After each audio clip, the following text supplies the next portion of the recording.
Hello and a very warm welcome to Front Page only on the AIM Network, India's definitive media organization and voice on everything AI and technology. Truly a pleasure to have you all with us. But before we get into the headlines and what follows after that is of course the front page stories, here is something very exciting for me to share with you, which is the fact that Cypher, yes, India's biggest AI summit and expo, is back in its 10th edition. It's alive and kicking, and it shall happen in October of this year, which makes it bigger than ever. And the venue is KTPO, Bengaluru. So if you're very, very serious about your AI and tech, you can grab your early bird passes. The link for the same is in the description below. And now, here are the headlines. Meta plans to begin producing its in-house Iris AI chip in September, part of a push to double computing capacity to 14 gigawatts by 2027, reducing reliance on Nvidia while spending $145 billion on AI infrastructure this year. Micron Technology announced a massive expansion of its US manufacturing plans, committing over $250 billion through 2035 to meet unprecedented AI memory demand and fuel President Donald Trump's domestic chip mandate.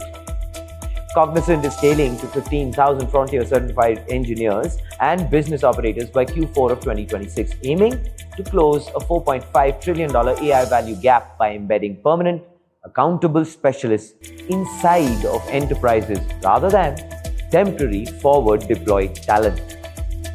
TCS has reported Q1 fiscal year 27 profit up by 4.6% and revenue up by 13.9%, beating expectations as its stock rallied 4% with AI revenue hitting a $2.6 billion run rate and a marquee $800 million transformation deal with SKF. Indian Institute of Creative Technology CEO Dr. Vishwas Deoskar will join me exclusively on Front Page to explain how advanced virtual production tools and tech partnerships will drive India's creative AVGC economy toward a 40 billion target by 2030, hopefully.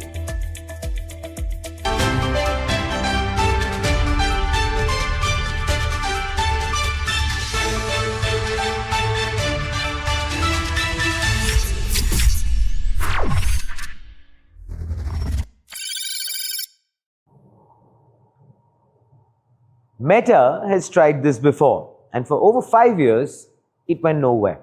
An in-house chip program that floundered, stalled, and, well, kept trying. But according to a leaked internal memo, that chapter is finally closing. Of course, before we get on with it, I would like to request you to like, share, subscribe, and I'm pretty sure that you don't need to try as hard as Meta was on the chip front. You know why? Because when you go ahead and like, share, subscribe, it truly motivates us, keeps us ahead of the curve. So thank you so much. Keep the support coming in. Now, Meta Platforms plan to start manufacturing its own AI chip in September. Now, the chip is codenamed Iris. This, I feel, is no longer a concept. It's more like a roadmap ahead. Now, according to the memo, testing took just 6 weeks and found no major issues. So for a chip program that struggled since its launch, more than half a decade ago, by the way, that's the fastest sign of real progress it's ever shown. So the question now is, I'm sure you're wondering, what exactly is Iris? It's part of Meta's MTIA program, Meta Training and Inference Accelerators, a 4th-generation chip project designed entirely in-house. Now, Meta is working with Broadcom to help design it and TSMC to manufacture it. The job of this chip? Power the AI running underneath Facebook, Instagram, and WhatsApp recommendation systems, advertising tools, large-scale model training. Now, the invisible machinery which is behind almost everything you and I scroll through daily. Now, here's actually the real motivation. Meta is trying to cut its dependence on Nvidia and AMD, and rightly so. The memo is candid about the pain point, which is adopting the latest GPUs at a company as large as Meta.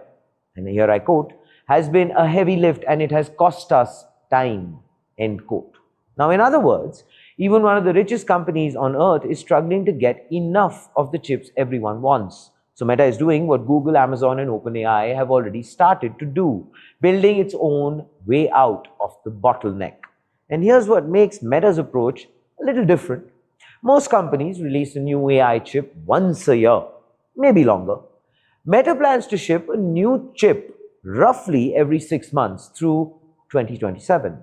Iris was unveiled under its technical name back in March, alongside 3 other AI processors already in the pipeline. And I feel this isn't just one chip, it's an assembly line of chips, arriving twice as fast as the industry norm.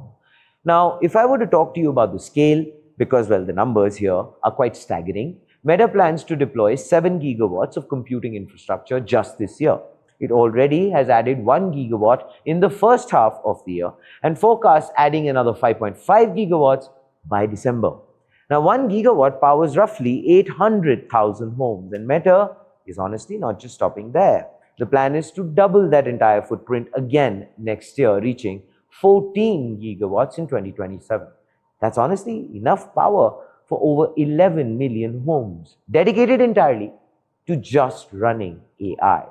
So what does chasing that scale actually cost? Meta expects to spend as much as $145 billion on AI infrastructure this year alone. That's quite a meaningful slice of big tech's combined AI spending, projected to cross $700 billion across the industry.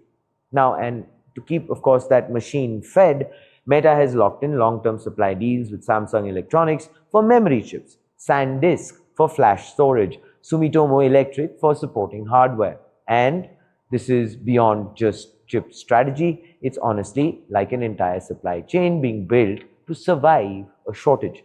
But I would like to clarify that what Iris is not. It's not Meta walking away from Nvidia. That I don't think is going to be that easy.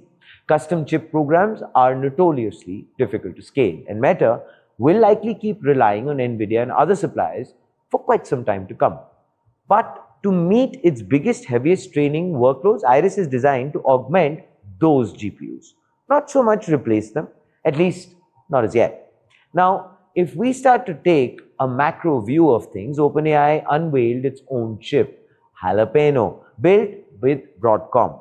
Qualcomm is racing into AI data centers with its own Dragonfly chip. And now Meta is putting its own silicon into production. Now, every major AI company is converging on the same conclusion, which is you can't wrench your way to AI dominance forever. Eventually, you have to own the hardware underneath all of it. We've been saying this for the longest time on Front Page Take, and here it is. This is like the silent infrastructure war beneath all of the hullabaloo of the AI boom. Now, while the headlines chase chatbots and model benchmarks, the real battlefield is happening in the fabs, the memory contracts, and gigawatts. Meta has signaled it's done watching that battle from the sidelines, and the question that it brings to the fore is this: can Iris actually reduce Meta's dependence on Nvidia, or is this just another chapter in a chip program that's kind of stumbled and struggled in the past? Also, who comes up with the names for all of these chips? Yeah. This and a lot more I'm sure you'll have to say in the comments below. This, ladies and gentlemen, is Front Page by the AIM Network. Like, share, subscribe. Always remember, think AI, think AIM. Now, if you thought the AI hardware race was only about processor speeds, honestly, think again. Because processors mean absolutely nothing without the memory to run them, and $250 billion says America wants to own that memory completely. Now, if such stories around global tech advancements excite you, and of course, if they do jog your memory, please like, share, and subscribe. And it tremendously motivates us every time you do it. So thank you so much for your support. Now, on Thursday, memory giant Micron Technology has announced a huge economic understanding, which is the company is aggressively expanding its US capital investment plan, committing over $250 billion through 2035. Honestly, it's a very massive, sudden escalation from the $200 billion target they set just last June. Wall Street went into an immediate frenzy, sending Micron shares up 8% in early trading, adding to a mind-blowing 200% surge in value just this year. Now, the underlying message here is that Micron is going all in on absolute domestic self-reliance. The primary target of this colossal war chest is building the largest semiconductor factory campus in US history. Located in Clay, New York, the project is moving at breakneck speed, with Micron confirming that construction is tracking more than a full quarter ahead of schedule.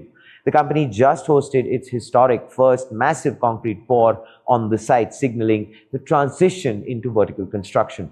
But the ambitions stretch far beyond New York by simultaneously expanding its fabrication operations in Boise, Idaho, and Manassas, Virginia. Micron plans to systematically pull advanced manufacturing back to domestic soil, producing 40% of its advanced DRAM memory chips inside the United States within a decade is actually what they are aiming at. And that's the goal. Now, this multi-state manufacturing footprint is projected to create a staggering 90,000 jobs nationwide, including 50,000 alone in New York. This aligns perfectly with the Trump administration's aggressive policy mandate to shield America's technological infrastructure from foreign supply chain shocks. Now, as part of this expansion, Micron is allocating $3 billion exclusively to strengthen the domestic semiconductor ecosystem. And championing this entire situation of the allocation is $500 million strategic financing injection directed to Taiwanese supplier Global Wafers to accelerate the build-out of their 300mm raw silicon wafer manufacturing facility in Sherman, Texas. Now, to back this up, the two companies have locked in a critical 10-year supply agreement. This ensures Micron secures a massive guaranteed pipeline of raw silicon wafers, insulating their future mega fabs from international logistics blockades and geopolitical standoffs, which a lot of times Trump creates himself, but that's another conversation. Critics who worry about a cyclical downturn in the chip sector are ignoring the sheer data requirements of advanced AI clusters. Modern enterprise systems and next-generation data centers require astronomical amounts of high bandwidth memory just to process foundational models. And the market is moving fast to secure it. Now, just last month, Micron revealed a jaw-dropping reality. Their customers across the hyperscale data center, consumer electronics, and automotive markets have already locked in a massive $22 billion worth of memory chip orders. Hyperscalers are terrified of being left behind in the hardware land grab, and they are writing massive amounts of money to guarantee their silicon allocations years in advance. But you don't need to wait years for this, because here it is, the front page take. Micron's $250 billion commitment is the clearest sign yet that the center of gravity for hardware manufacturing is starting to change. Now, by marrying aggressive government policy incentives with multi-billion-dollar corporate capital expenditures, the United States is successfully forcing the localization of the AI supply chain. The question here I would like to ask all of you is, can America successfully sustain the massive domestic workforce and raw material infrastructure needed to run the largest chip fabs in history? Or will inflationary pressure and construction costs slow down the timeline? Please do let us know. What are your thoughts in the comments below? This, ladies and gentlemen, is Front Page by the IIM Network. Like, share, subscribe, and always remember, think AI, think AIM. Last week, we told you Sarvam AI is hiring forward deployed engineers. AWS built a billion-dollar organization around the same idea. Microsoft followed with 6,000 people. Today, Cognizant has walked into the conversation and has raised the number to 15,000. Cognizant has committed to scaling its frontier workforce to 5,000 frontier certified engineers and 10,000 frontier business operators, 15,000 specialized roles. Now, the first cohort, fully assessed and deployment ready, arrives by Q4 of 2026. It's a new job category invented from scratch. So the question is, why should this matter? Because Cognizant has put a number on a problem the entire AI industry has been dancing around. $4.5 trillion. That's the gap Cognizant measures between what AI can deliver and what enterprises actually realize from it as on date. CEO Ravi Kumar S. didn't soften the diagnosis. This is what he ended up saying, and I quote, "Most organizations have spent more on AI than on any technology in a generation." And that is true. And most have little to show for it, end quote. And here's the line that should actually worry every CIO who's watching. If you're ready and if you're seated, I'll give you that line. That gap isn't a compute problem. It's a people and process problem. Yeah, you can't fix it by buying some more GPUs. So what do these roles actually do?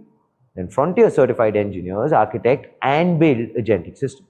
They engineer the retrieval and context layers that keep AI grounded in real business reality. And more critically, they stay accountable for every system after it goes live. So basically, this is not just deployment, ongoing monitoring, tuning, and improvement is part of their entire gamut. Now, frontier business operators are a little different. They manage agent fleets and human teams together in real time against a committed business outcome. Now, Cognizant's own description, they know how to run, and I quote again, operations flows, claims pipelines, and service workflows, end quote. And that AI agents are now being asked to take that over. Now, one role builds the system, the other runs it and owns the result. And here's the distinction Cognizant is drawing quite sharply. Forward deployed engineers, the role AWS, Microsoft, and Sarvam are all hiring for, typically parachute in, configure a system, and move to the next account. Wow, how stealth and commando-like. Cognizant's frontier model claims something little different, which is permanence. In its own language, and I quote again, what sets these roles apart from being forward deployed engineers is permanence, accountability, and deep industry domain expertise, end quote.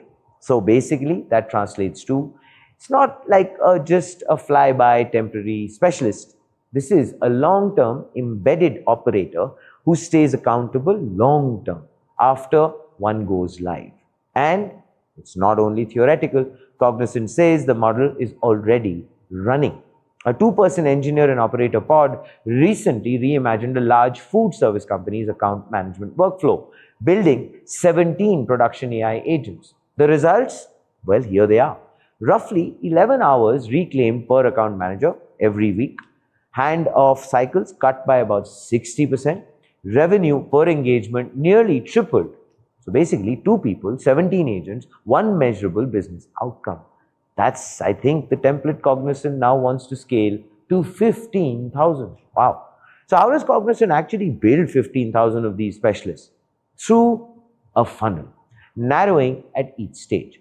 It starts with AI fluency skilling across hundreds of thousands of associates. Structured AI bridge programs move talent toward frontier readiness.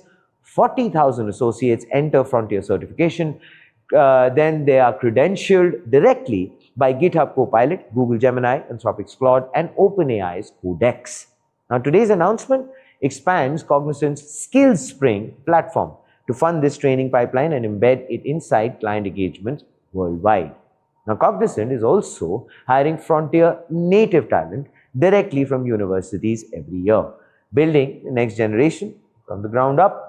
And here's honestly a strategic detail which is worth highlighting. Cognizant's frontier workforce is designed to be model and cloud agnostic. Its partnership footprint spans Anthropic, OpenAI, Microsoft, Google, AWS, Nvidia, Salesforce, and ServiceNow. Now, Chief People Officer Kathy Diaz explained this as this, and I'm going to quote, AI has exposed 93% of jobs to change, so we rebuilt the architecture for the world we are in now, end quote. So basically, the pitch to all of the enterprises is, whatever stack you're already chosen, don't worry, Cognizant's people will work inside it, not force you onto a proprietary platform. That's so kind of them. Now, this is Cognizant betting its future on a very simple notion that the defining edge of the AI era won't be a model, it will be human. The engineers and operators standing between AI's promise and a company's actual bottom line. Chief Learning Officer Thiru Arohi put it as this: we are developing a new professional identity for the AI era, end quote. Now the question is, can Cognizant actually build 15,000 of these hybrid specialists fast enough to close a $4.5 trillion gap? Or is this just the newest job title in AI's crowded hiring race? And also, will that gap start to increase in times to come given the sheer pace at which AI is progressing? Please do let us know. What are your thoughts in the comments below? Like, share, subscribe, and always remember, think AI, think AIM.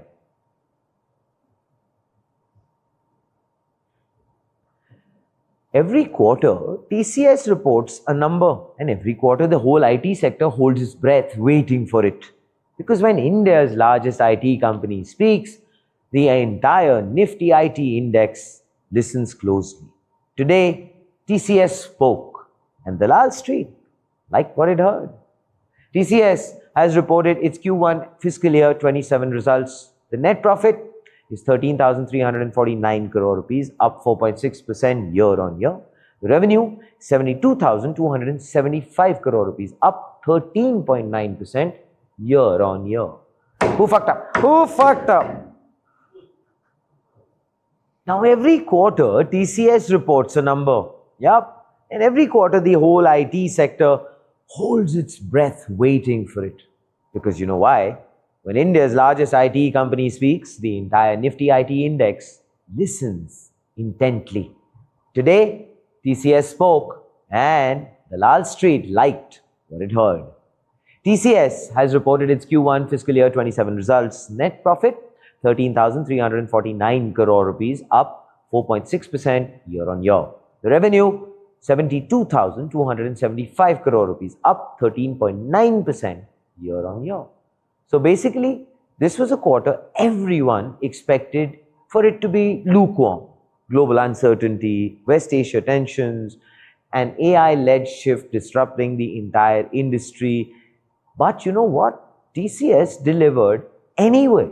The stock rallied as much as 4%, hitting a high of 2,133 rupees on the NSE. And it dragged the rest of India's IT sector up with it. Onwards and upwards, I say. But the headline number, honestly, isn't the real story. It's what's behind it. TCS's AI business has scaled to a $2.6 billion annualized revenue run rate, up 13.6% quarter-on-quarter. CEO K. Krithivasan has been doing something which is not definitely underselling it. So he said this, and I quote, Q1 fiscal year 27 reflects continued growth momentum and the strength of our strategic positioning despite geopolitical and macroeconomic headwinds, end quote. Now, this is a company proving that even in a defensive quarter, AI is the one engine still accelerating, and TCS didn't just grow, it landed a marquee win, an $800 million global AI-led business transformation deal with SKF, redesigning the manufacturer's entire enterprise operations around what TCS calls an intelligent digital core. The company's total order book for the quarter, $9.5 billion, beating analyst expectations of $8.5 billion. Now, North America alone has contributed $4.7 billion. BFSI added $2.5 billion. This, clearly, with those kind of numbers, cannot be misunderstood as a defensive quarter. It was a company still closing big. Now, here's the strategic layer most headlines would maybe gloss over. TCS signed new strategic partnerships with Anthropic and Mistral, expanding its AI ecosystem beyond a single foundation model provider. CEO Aarti Subramanian explained the thinking, and it was this, and I quote, we won multiple AI-led transformation deals with our dual commitment to AI-led optimization as well as innovation-led outcomes, end quote. What does that mean? Basically, TCS isn't betting on only one AI horse, it's building the stable. Well, actually two, okay, anyway.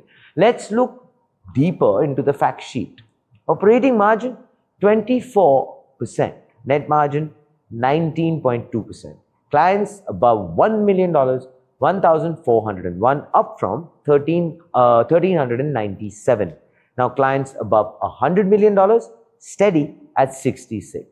Now, of course, if you're wondering about the growth engine of the quarter, India domestic revenue grew 22.9% year-on-year and 7.6% sequentially. The fastest growing market in TCS's entire portfolio, by the way. Now we come to North America. Still the largest chunk at 48.3% of revenue, grew a slower 2% year-on-year. The center of gravity is starting to change, right? Toward home, which is a good thing. And TCS isn't just growing revenue, it's growing headcount as well. Now the closing headcount is 593,798, up over 9,200 in the quarter. Now the company gave offers to more than 14,000 freshers in Q1 alone, still actively recruiting AI native talent on campuses.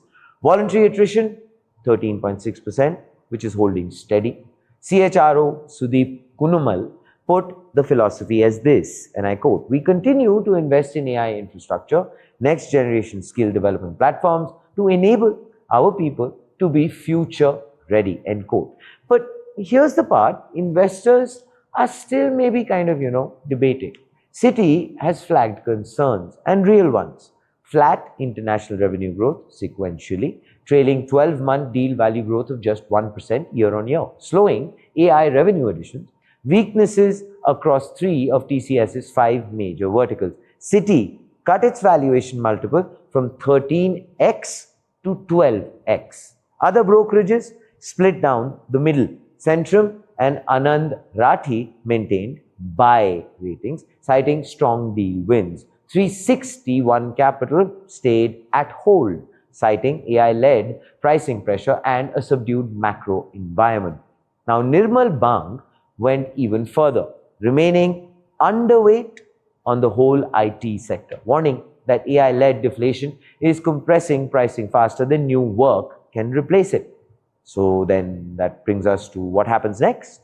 Well, management is banking on Q2. Krithi Vasan has told analysts, and I quote again, "We are still optimistic that demand will resume sometime in Q2, primarily because our customers have a significant amount of pent-up technology backlog to be completed," end quote. Now, the company is targeting an exit margin above 25% for fiscal year 27. But even MOFSL, which kept its buy rating, admitted this. The pent-up demand narrative has been around for some time. Evidence around demand improvement is scant, end quote. Well, we really hope, backed by a strong quarter, but not yet enough proof. But what is enough proof is the front page tick. Now, this is what AI transformation looks like from the services side. Probably. Not just training models, deploying them inside real factories, real banks, supply chains. TCS is not just adapting to the AI economy. What it's trying to do is become the company that builds it for everyone else. So the question, as always, I'd like to leave you with is this: can TCS's AI momentum outrun the pricing pressure that same AI is creating across its industry? Please do let us know. What are your thoughts in the comments below this, ladies and gentlemen? It's Front Page by the AIM Network. Like, share, subscribe, and always remember, think AI, think AIM.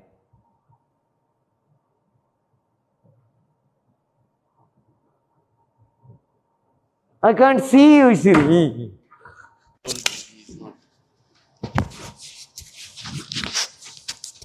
To be enjoy.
AI prototypes are everywhere, but very few professionals know how to deploy AI where businesses actually operate.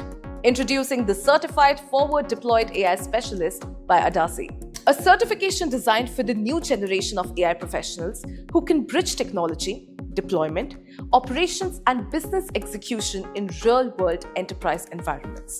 Because modern AI success is no longer just building models. It's about making AI work inside production systems, customer workflows, and enterprise operations. The future belongs to engineers who can take AI from demo to deployment. This certification is ideal for AI engineers, solutions architects, technical consultants, Gen AI practitioners, developers who want to move beyond experimentation and deploy AI systems that create measurable business impact. The future of AI belongs to professionals who can take intelligence from concept to real-world execution. There are a lot of models available on Amazon. You can use any model. For this particular workshop, I'll go with Llama 3. It's the simplest, easiest, and in terms of cost, no problem.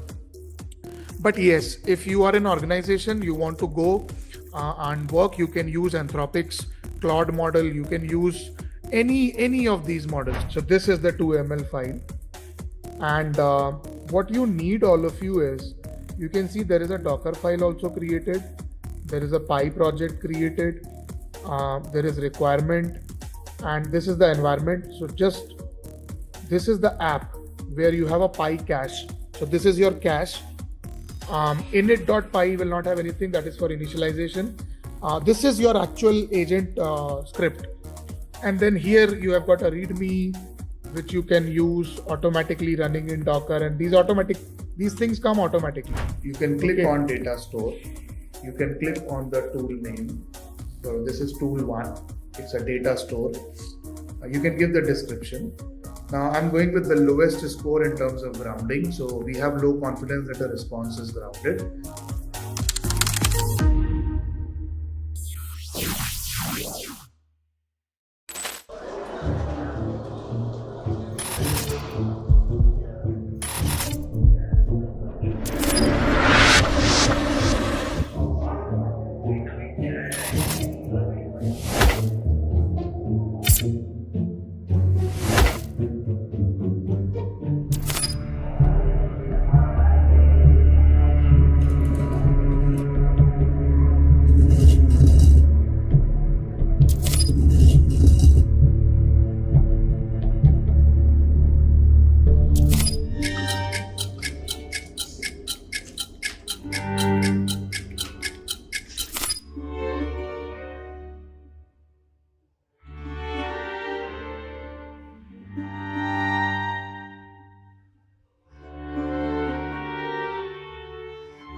AI prototypes are everywhere, but very few professionals know how to deploy AI where businesses actually operate.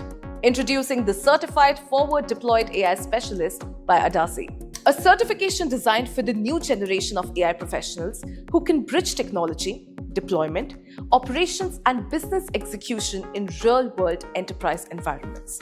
Because modern AI success is no longer just building models. It's about making AI work inside production systems, customer workflows, and enterprise operations. The future belongs to engineers who can take AI from demo to deployment. This certification is ideal for AI engineers, solutions architects, technical consultants, Gen AI practitioners, developers who want to move beyond experimentation and deploy AI systems that create measurable business impact. The future of AI belongs to professionals who can take intelligence from concept to real-world execution. There are a lot of models available on Amazon. You can use any model. For this particular workshop, I'll go with Llama 3. It's the simplest, easiest, and in terms of cost, no problem. But yes, if you are an organization, you want to go and work, you can use Anthropic's Claude model. You can use any of these models. So this is the 2ml file. And what you need, all of you, is you can see there is a Docker file also created. There is a Pi project created. There is requirement, and this is the environment. So just this is the app where you have a Pi cache. So this is your cache. Init.py will not have anything, that is for initialization. This is your actual agent script. And then here you have got a README, which you can use automatically running in Docker. And these things come automatically. You can click on data store. You can click on the tool name. So this is tool 1. It's a data store. You can give the description. Now I'm going with the lowest score in terms of grounding. So we have low confidence that the response is grounded.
Now, India has been exporting stories to the world for a century.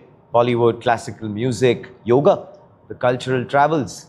Now, what has not yet traveled at scale is the technology and talent that produces those stories. India's AVGC sector, animation, VFX, gaming, comics, and extended reality is worth $2.5 billion today. Now, the global market, as far as those four are concerned, is $290 billion. India's share is under 1%. The AVGC XR task force has set a $40 billion export target by 2030, which, by the way, requires 1.7 million trained professionals India does not currently have. Now, IICT was envisioned by Prime Minister Modi and announced by Information and Broadcasting Minister Ashwini Vaishnav to close that gap. It houses India's only 12-bit 120 Hz ready virtual production LED wall, the same technology, my friends, used on The Mandalorian, alongside a 72 camera photogrammetry rig and a 30 camera motion capture environment. Partners include Google, Nvidia, Apple, Meta, Microsoft, Adobe, WPP, and Netflix. Quite an amazingly impressive list. 15,000 Google and YouTube scholarships were launched in May of this year, May of 2026, for AI skilling in creative sectors. Dr. Vishwas Deoskar is CEO of the Indian Institute of Creative Technologies, and honestly, I'm truly looking forward to this exclusive conversation on Front Page. Welcome to the show, Doctor. How are you doing? Thank you so much for this lovely introduction to the people of the world. Yes, I'm doing absolutely fine. It's an opportunity and a good time to talk. So let's go ahead. Wonderful. You look fit as a fiddle, sir. And I'm really looking forward to this conversation. Wonderful. Let's start with some figures. I wanna first start there. India's AVGC sector, as I just mentioned, is $2.5 billion. Global market, $290 billion. The target is 40 in terms of exports by 2030. Now, India has the culture and the stories. Why has it consistently undersold itself in the global creative economy, Doctor? And what has to change for $40 billion to become a reality, not a dream? Wow, this is a question which always, is on the minds of all the guys on the board, all the guys in the governing council. It, keeps hitting us every day. This has been something which we wanted to do for a very long time. The guys who built this entire idea of AVGC XR are stalwarts of the industry. Right. This particular aspect of AVGC XR is typically something which India had the talent to a certain extent, but did not get it formed correctly in terms of government backing, support from the system, from the industry. So that was a very important aspect. Now, putting some figures correct also on the latest numbers. Sure. The international market, the global market as of just now in the media and entertainment is 3.3 trillion. Wow. And you'd be amazed, I was amazed also, you would be amazed that the revenue share of India is just 1.3%. That hit us very, it definitely hit us. We are 140 crore people. Oh, yes. We have a 5,000 years of history. We have stories told by Aji Azobas, Nana Nanis, Dada Dadis, friends. Correct. All of it, all across the villages of India. Right. You go to the mountains, you come to the seas, you come to the deserts, and you come onto the plains. It's still moving and moving. Yeah. We have not been able to tell these stories properly. That was a gap. And that gap is essentially because technology moved on very, very fast. Indians are excellent in technology, mind you. The point is the storytelling to merge with the technology is what was an important thing. Fair. Today, IICT, Indian Institute of Creative Technologies, which was launched by Honorable Union Minister Vaishnavji, with the support of the secretary who's an ICE officer, we had some traction which happened over the last 10 to 11 months. Right. So it was essential for us to have an organization which is at the level of a IIT and beyond, or a IITA or IIM. Correct. I'm from an IIM background. I'm telling you, the organizations have to be set at that level so that globally you are acceptable. Sure. Essentially, what has happened over time is we typically got into the service backing and service working culture, like we did in the IT industry. I've served the IT industry for 14 years. Believe you me, we were actually just service providers. True. Basically. True. But build the middle class, let's not kind of take that away from them. I'm a middle class guy, believe me. I believe in this reality, and if you don't recognize the reality, you will never be able to reach where you need to. So true. So therefore, it was important that the industry comes forward. So the CII, FICCI, that is the government of Maharashtra, right, and the Union Ministry of MIB, that is Ministry of Information and Broadcasting, came together. Fair. There were multiple discussions on this, how to make it happen, how to draw it, how will it be, and who will run it. So the industry holds a 52% share. Okay. When I say industry, it means CII and PICI.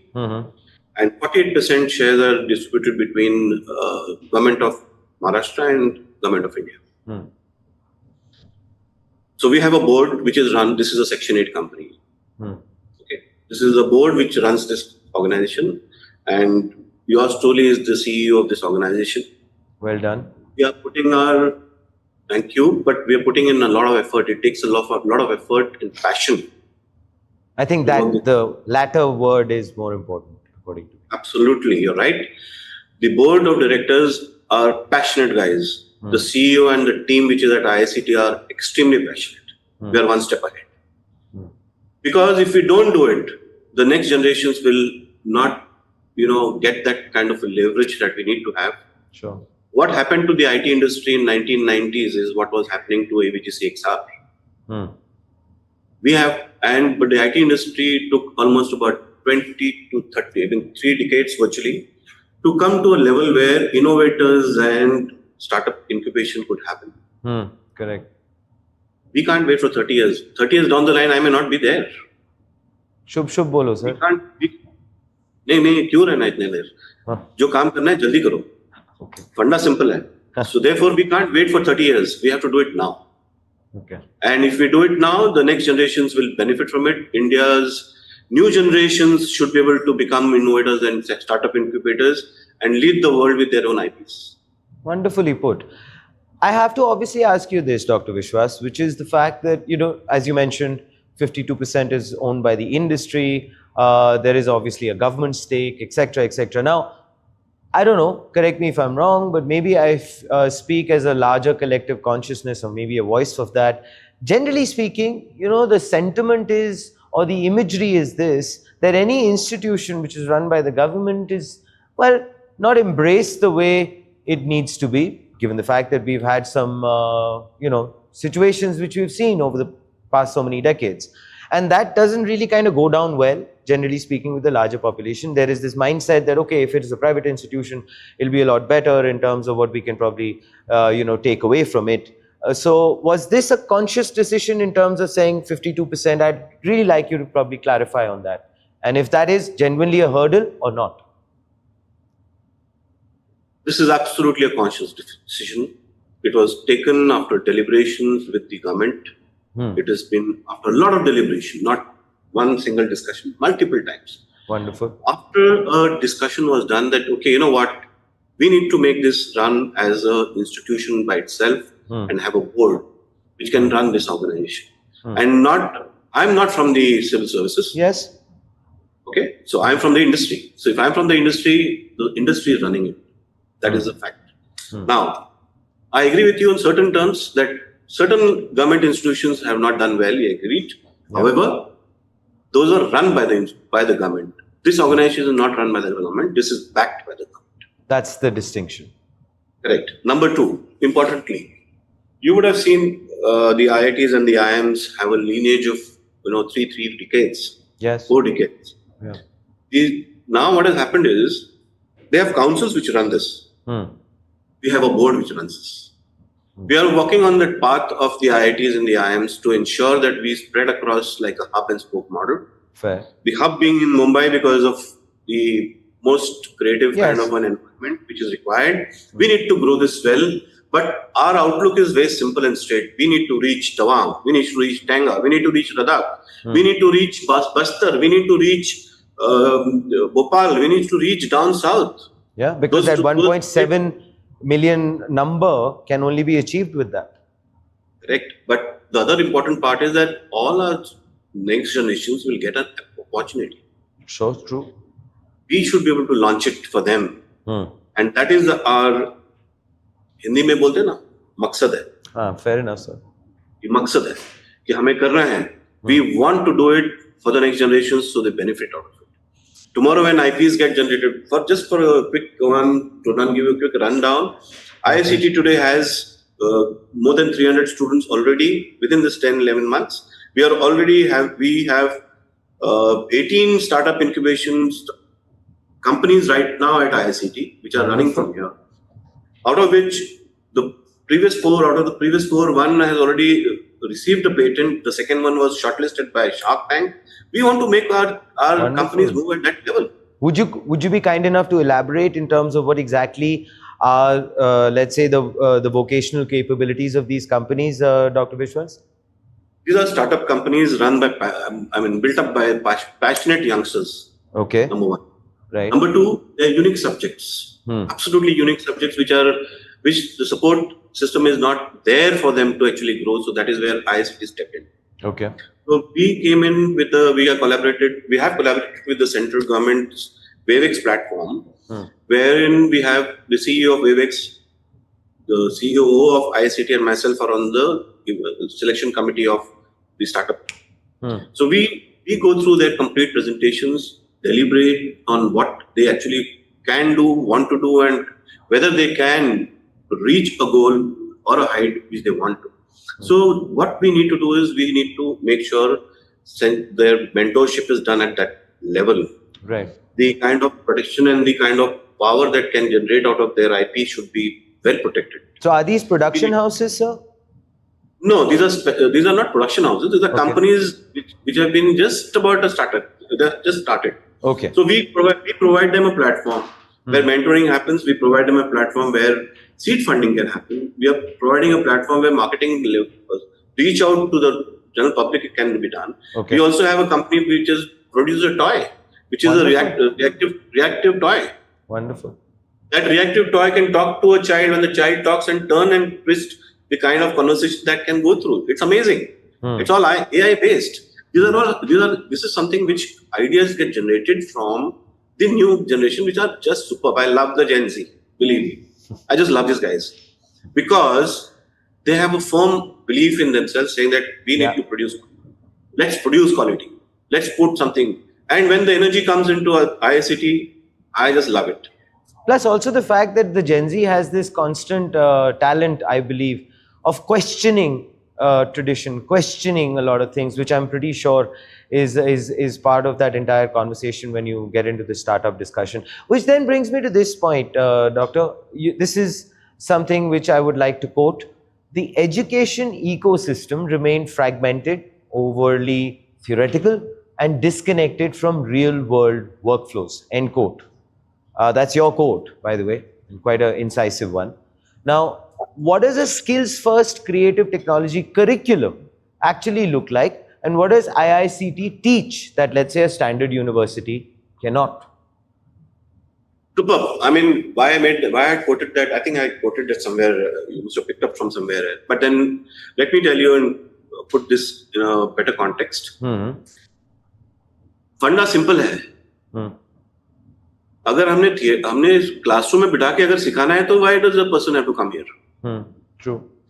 When I was with the IT industry, what I was telling you, I was heading one of the verticals for IBM globally, and talent. When we picked up talent, the talent and the requirement of the business had a gap. That gap was to be filled up. It took us 3 months, 4 months, 6 months. The business suffered, because we had to invest in the training of that student or that talent which we have picked up and bring that person to a level of the industry requirement. And that is where that gap used to be always there, and people were sitting on the bench. Companies of the stature of an IBM can make payments to all these guys. But for India, IICT should not do all these things. IICT should prepare that student in a manner that the student is industry ready the next day after the convocation. Fair point. Believe you me, our first batch which moved out, we have 100% placements. Wow, congratulations. That's wonderful. Yeah, but this is only the beginning. So that means the curriculum has to be a cracker. Absolutely. Now I'll come to the point. We have a combination of a 70-30. Okay. Now what does that mean? It means 30% theoretical, 70% practical on projects, on capstone projects, on assignments which are done, and they're churned out by, ask me who are the guys who churn them out.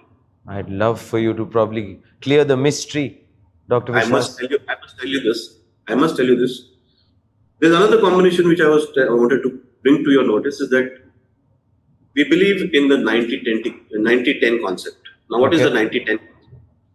90-10 concept is 10% of the people are from the academic background.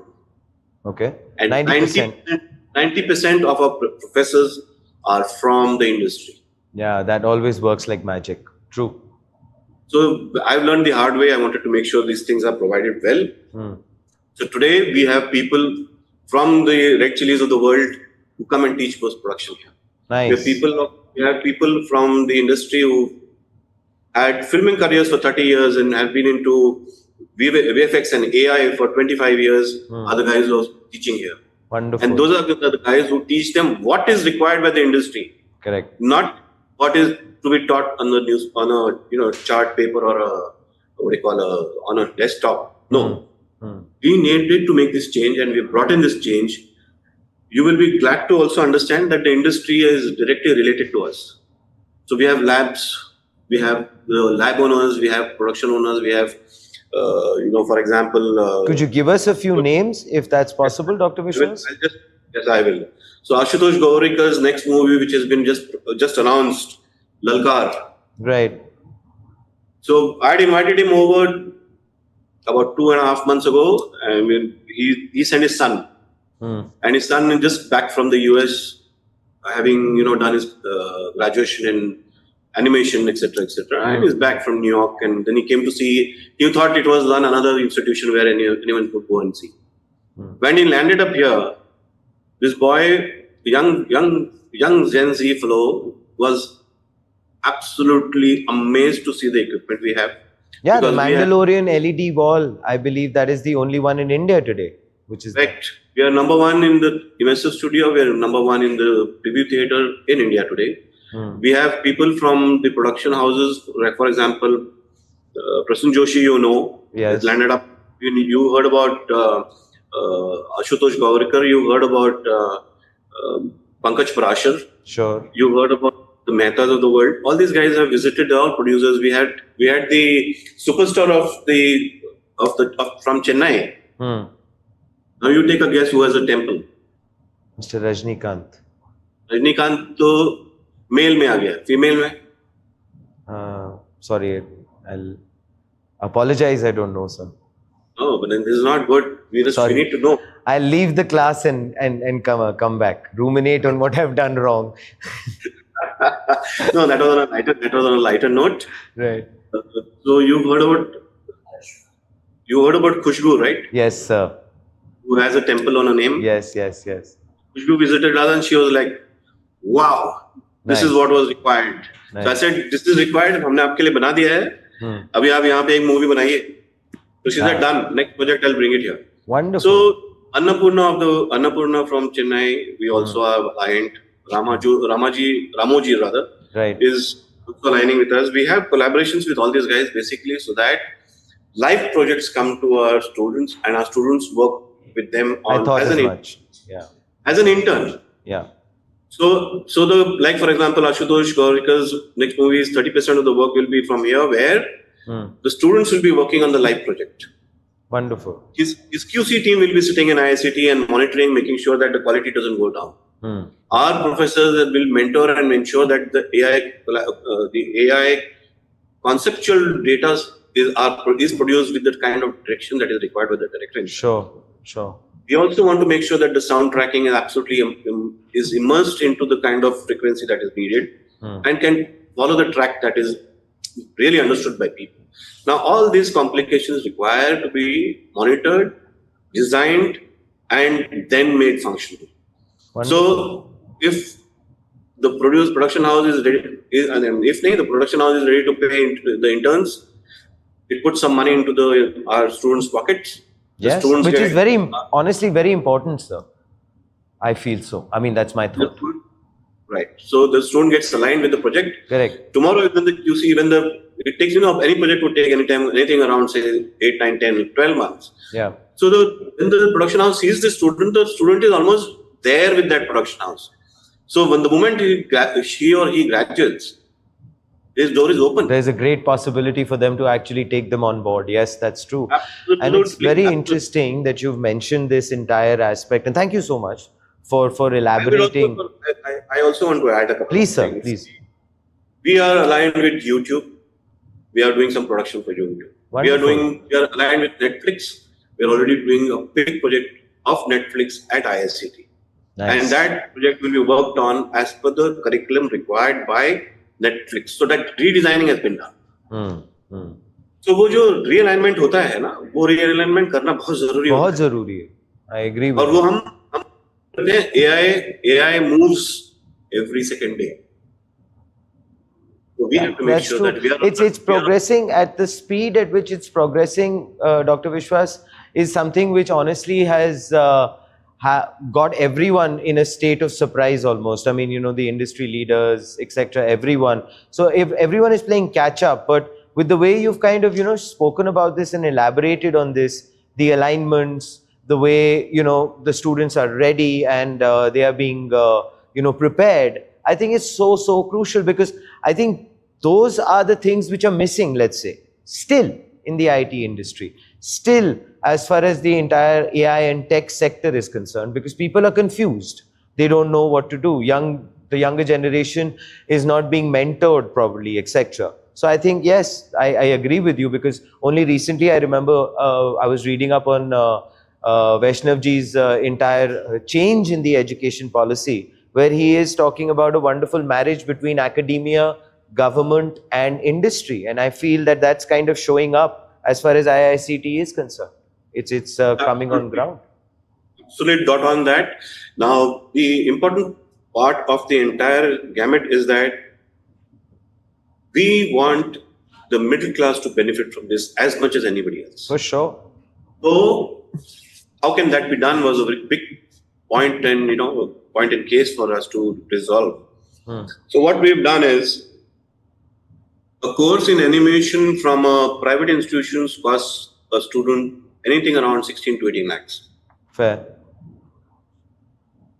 A 3-year program. But we, as of just now, have applied for the UGC to give us the position of a distinct to be university in a distinct to be category.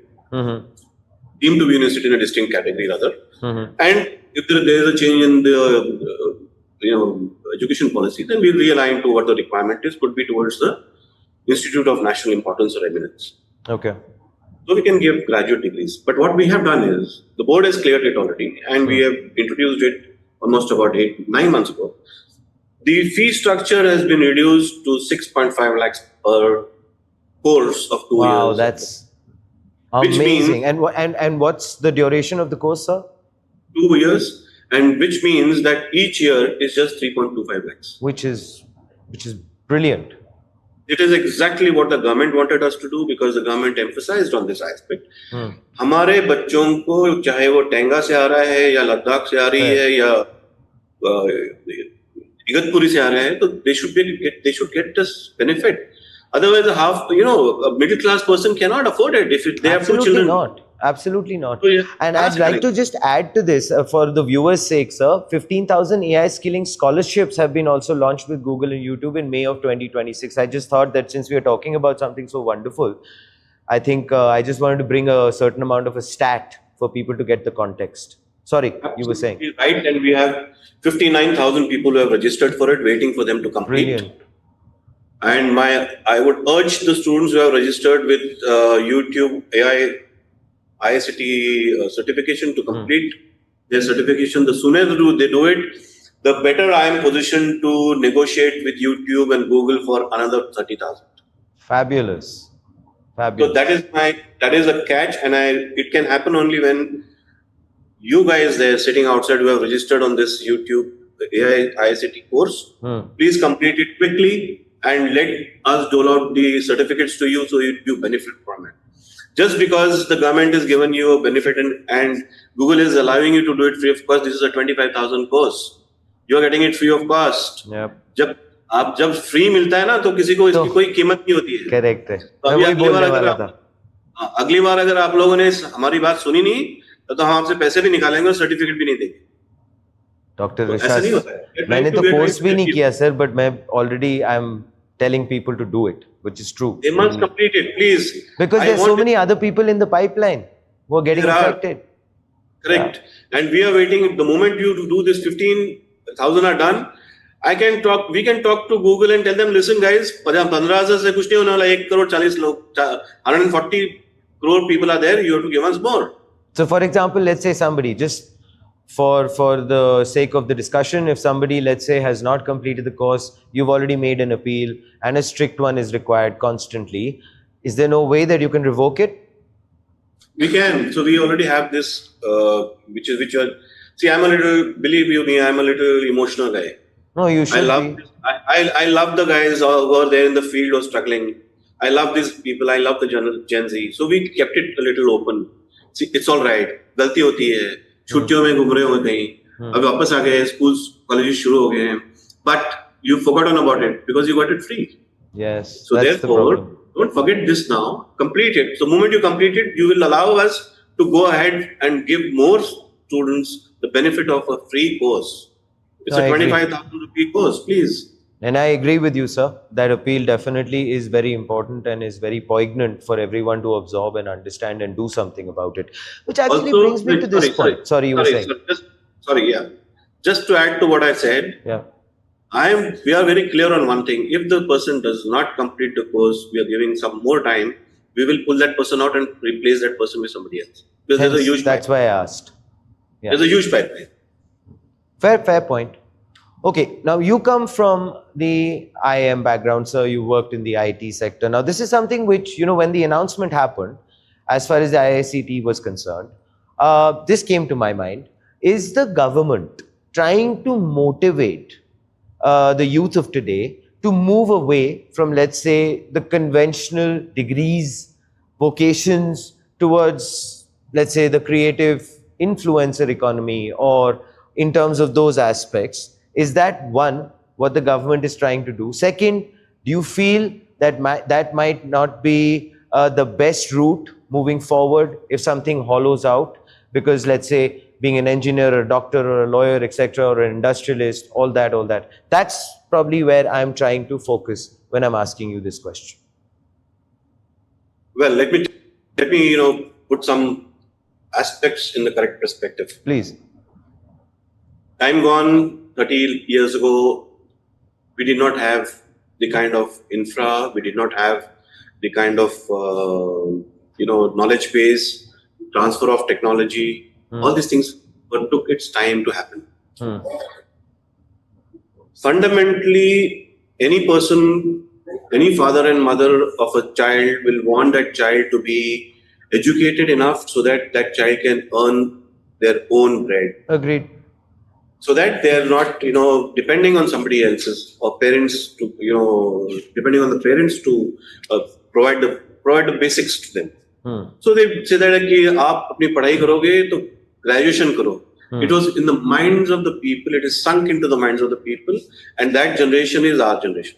तो हमारे दिमाग में तो already जा चुका था पहले से कि आपको ग्रेजुएशन करना है मिनिमम, तब आपको कुछ ना कुछ काम मिल सकता है, आप अपना खुद की रोटी कमा सकते हो. This mindset is existing in today's India, but in the next generation, that mindset is taking a different turn.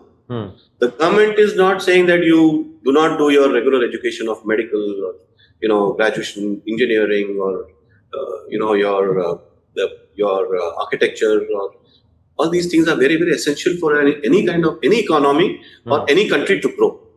There is no doubt about it. All the government is trying to say that you also develop your skill set, because you develop your skill set, you can tell a better story. You can get a better movie done.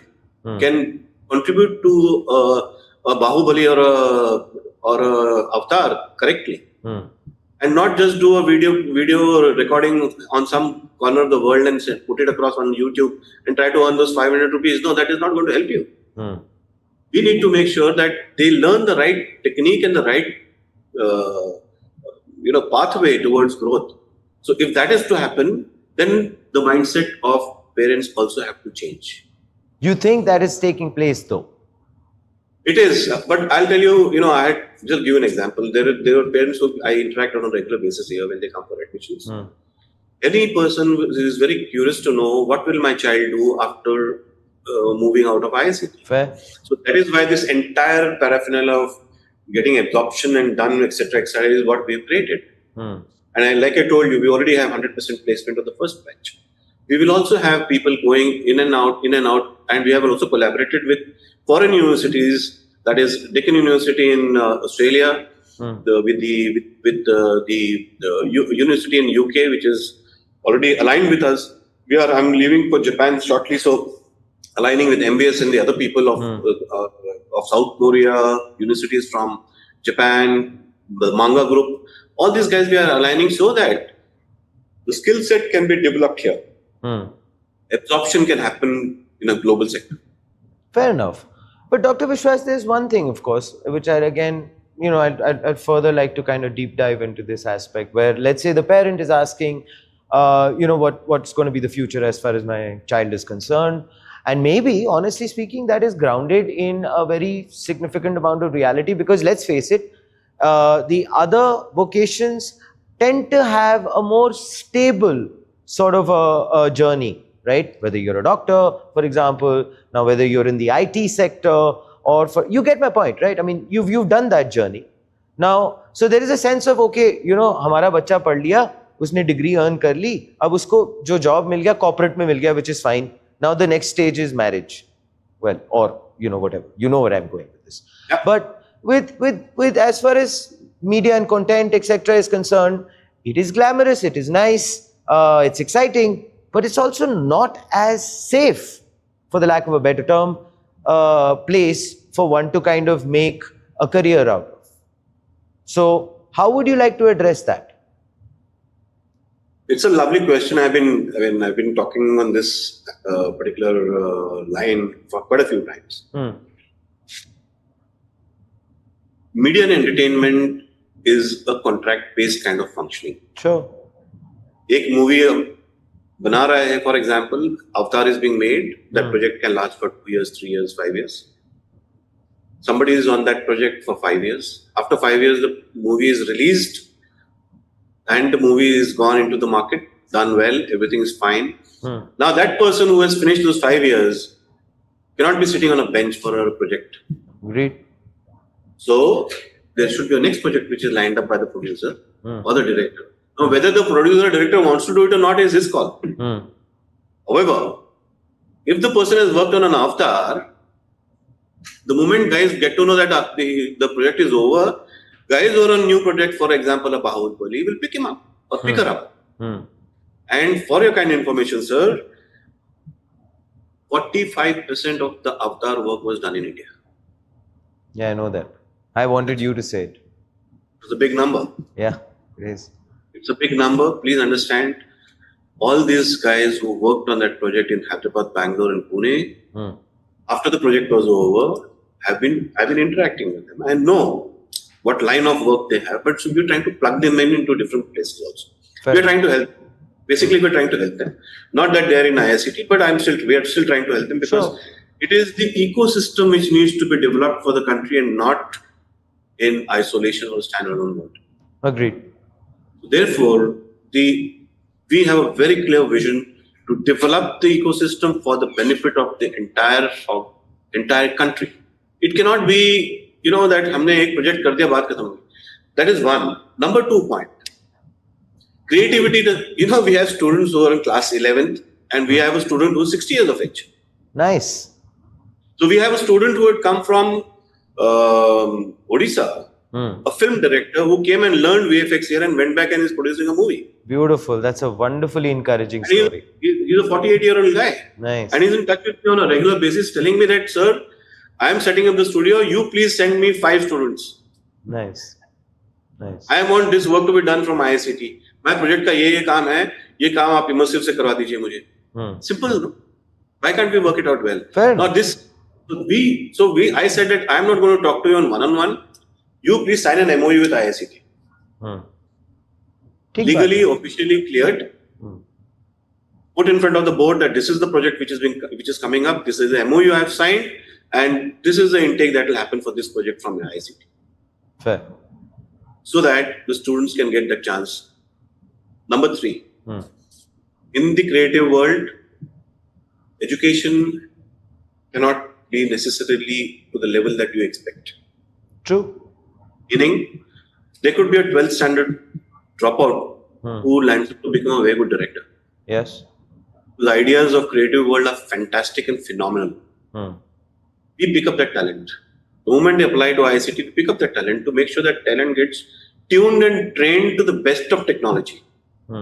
So that that talent can pursue the dream and passion of their own, land up and develop. Just yesterday, we had a girl who came here. She's, she's making movies. She's making short films. Nice. And she just came to me and said, "Sir, I want to associate with IICT." I said, "Why do you want to associate with IICT? Do you want a job?" She said, "No, I don't want a job. I want to do my projects from IICT." Nice. Now, can you imagine? It gives me such a high that there are these guys who really want to do something. As it should. As it should. Sorry? As it should, sir. It should give you a high. Absolutely. So that is, and you can see the way I'm talking to you also, this is all out of passion. I told you I'm an emotional guy. Yeah. Love my passion. I love all these guys to grow. They must. Wonderful. Okay, fair enough. You've addressed that thought that at the end of the day, it is a build on the ecosystem, etc., which is going to ensure that the parents seem to be far more settled in terms of the understanding. And also another thing, let's be honest, sir, India has only had 2 wonderful institutions, NSD, for example, and FTII. But to be honest, let's say United States has had a plethora of institutions. The New York Film School is there, then there are so many other institutions. So at least with this coming through, at least now there is a platform for people to explore. Now, fine, they want to go down that road or not, that's up to them. But at least it is available. Pehle to wo bhi nahi tha, to be honest. Right. And then, Now, sorry, go ahead. No, so I want to understand from you, sir, in terms of this entire situation, what do you feel in terms of, let's say, again, this is another personal thought of mine, I'm playing the devil's advocate, as far as content is concerned, okay? Now, I am honestly very put off and it always kind of, physically hurts me when you see the brain rot content. Now, IICT is an institution by itself, although right now young, but it seems that the journey it's trying to go ahead and envisage is going to be on a very, very different level. So how is it that you are trying to ensure that that is being provided to a lot of the students as a part of curriculum, in terms of the fact that brain rot is something, or AI slop as they call it, is something that they should kind of steer clear of? I had gone to Bastar. I wanted to see what is happening there. So the team from the government, Union Ministry, and us went to, as a team, went to Bastar to see what is happening. Bastar has a lot of culture and art, right? But they don't have the education. So what will they do? They will produce something which is produced in a local studio in the town. That guy has limited capability himself. Sure. So obviously the output will be at that level. It can't go above, right? Sure. Now, what we have done is, we have AVGC XR in verticals. And we have AI at the horizontal, cutting across all. So AI in animation is a different ball game. Sure. AI in VFX would be differently played. And if you look at in the XR and the VFX context, AI plays a very different role. True. Now, this understanding has to come to the people. If the understanding is not there with the guy who's producing content, and needs to be nuanced. Correct. She would never understand what is the level at which is accepted to the general public. The standard of the kind of production, the content creation, the storytelling, and the kind of way forward has to be well tuned, dictated, and taught to them. So we are here to teach you at the lowest cost. Please come, educate yourself, and make the best of your outputs. You're most welcome to come anytime to IICT. I hope you agree with me on the entire brain rot conversation. I mean, I just hope, because No. I'll try to put it slightly differently. Right. I would say AI is here to stay, whether you Okay. like it or you don't like it. Which is true. Now, AI, whether it is a Claude, who goes to Chat GPT now? Nobody. Hardly anybody. The guys who are trying to develop content don't go to Chat GPT. True. Guys who want to develop content go much beyond to the X band and also look at the Claudes of the world, right? But to utilize that correctly also needs something to be done. Someone should be able to teach you that. Agreed. Otherwise, you would just type it out there and get what is stored in the bank there. That is all. So when that happens, that will never bring in emotions of the humankind. That will never bring in the kind of substance and the storytelling that you want to do. It will be a story told by somebody else and you picked it up and put it in. So what is it? It is plagiarism. Yes.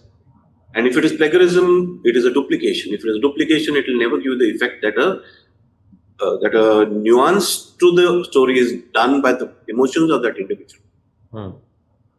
Therefore, it is pertinent and important to understand what is AI, how can it be utilized, and why should it be utilized at what time.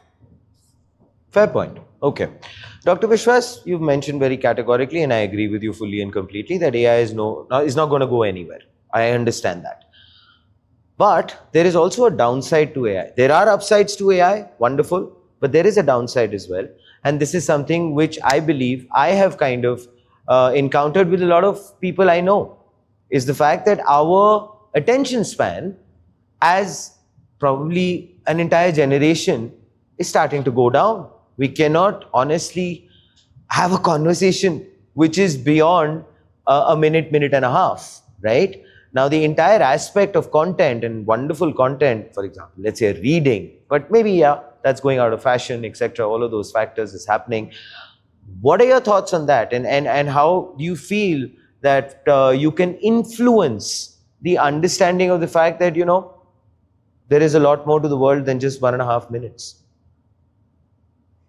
Nice one. You know, we had the MIF recently, that is Mumbai International Film Festival.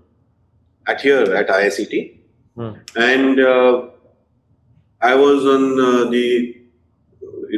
on the evaluation panel of short films which were shot for L&T Mindtree.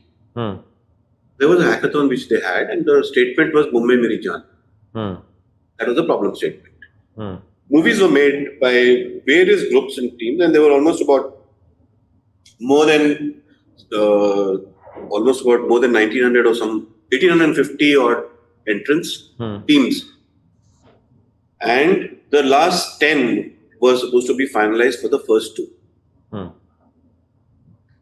I am telling you, those movies are superlative. Nice. The ideas were class, and it became so difficult for us as an evaluating committee to who should be 1 and who should be 2. And that is what I meant by quality, and that is what I meant by the aspect of the timing. Now, all these short films were just 1.5 to 2 minutes. Fair. That was a hackathon. So 1.5 to 2 minutes and developed in 48 hours of hackathon. So please imagine, try to understand and imagine the kind of functioning that brain is doing of that team which produced these fantastic clips. I come from a background of a psychologist also, so I can vouch by it that yes, human concentration in today's world is slightly lesser. Yes, than it is. than the earlier, but that is nothing to do with the quality of work that can be produced. Okay. The important thing is that if you can watch a Durandar for 4 hours, you can also watch another movie which is told well for half an hour. True. Fair point. So, therefore, what is important is the storytelling, the content production, and the technical gamut of the entire game. If it is done well, introduced properly, and spelled out nicely, with the right kind of soundtrack, believe you me, you can have fantastic productions done here. But finally, what do you have to say about the attention span aspect? Do you think we are becoming dumber as a race as we move along? I put it across very simply. No, not at all. I don't feel so. I just gave an example of a Durandar. Fair. You Fair watched point. Durandar for 4 hours. I loved it. And it's not once, you did it twice. No, actually 4 times. Yeah, meaning Durandar 1 and 2. No. I watched 1 4 times. Anyway. So you still have 4 times to go for Fair enough. Durandar 2. That means you have an attention span of, just imagine, 4 into 4, 16 hours already done. Correct. And another 16 hours you are ready to go. Honestly So that speaking, means- sir, I belong to that entire long format aspect. I enjoy it, etc. So, one line answer. Do you feel the long format is done and dusted, or do you think it's going to make a wonderful comeback? It is already on. You also watch Avatars of the World. Actually, I like the first one, not the other two, but anyway, that's my personal opinion. But that's there. It's there in the open. Everybody's watched it. Fair. A lot of people have watched it, who have not watched it, want to go and see it. Fair. So it is a story well told, isn't it? So attention span can be caught. It is only how well do you do it. Fair point. Okay. I'd now like to end on, I'd actually really want to go on with this conversation because there's so much more that I want to discuss with you. So maybe we can do a part 2 of this. But I want to end on a quote, which is yours again. The future of entertainment will belong to those who can combine imagination with intelligence. I really like that, by the way. And you said this at the Mumbai Tech Week 2026. So finally, what does India's creative technology industry look like to you, Dr. Vishwas, in the next 5 years? If everything that you've envisaged, if everything that you're thinking about is going to hit the nail on the head, where do you see it? Do we achieve that $40 billion target that has been set by 2030? And how do we achieve it? It is not the money only. Okay. The money is only a number. It is the creative IPs that should come to India. Fair point.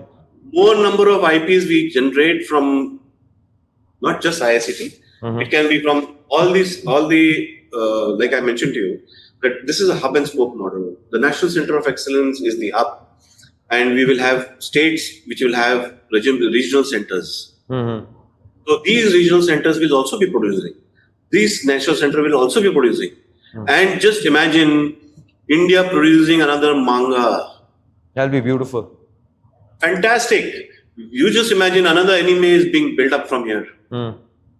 Just imagine there are, stories being told at every nook and corner, like the government now, INB Ministry, they're doing some superb work in the area of, productions.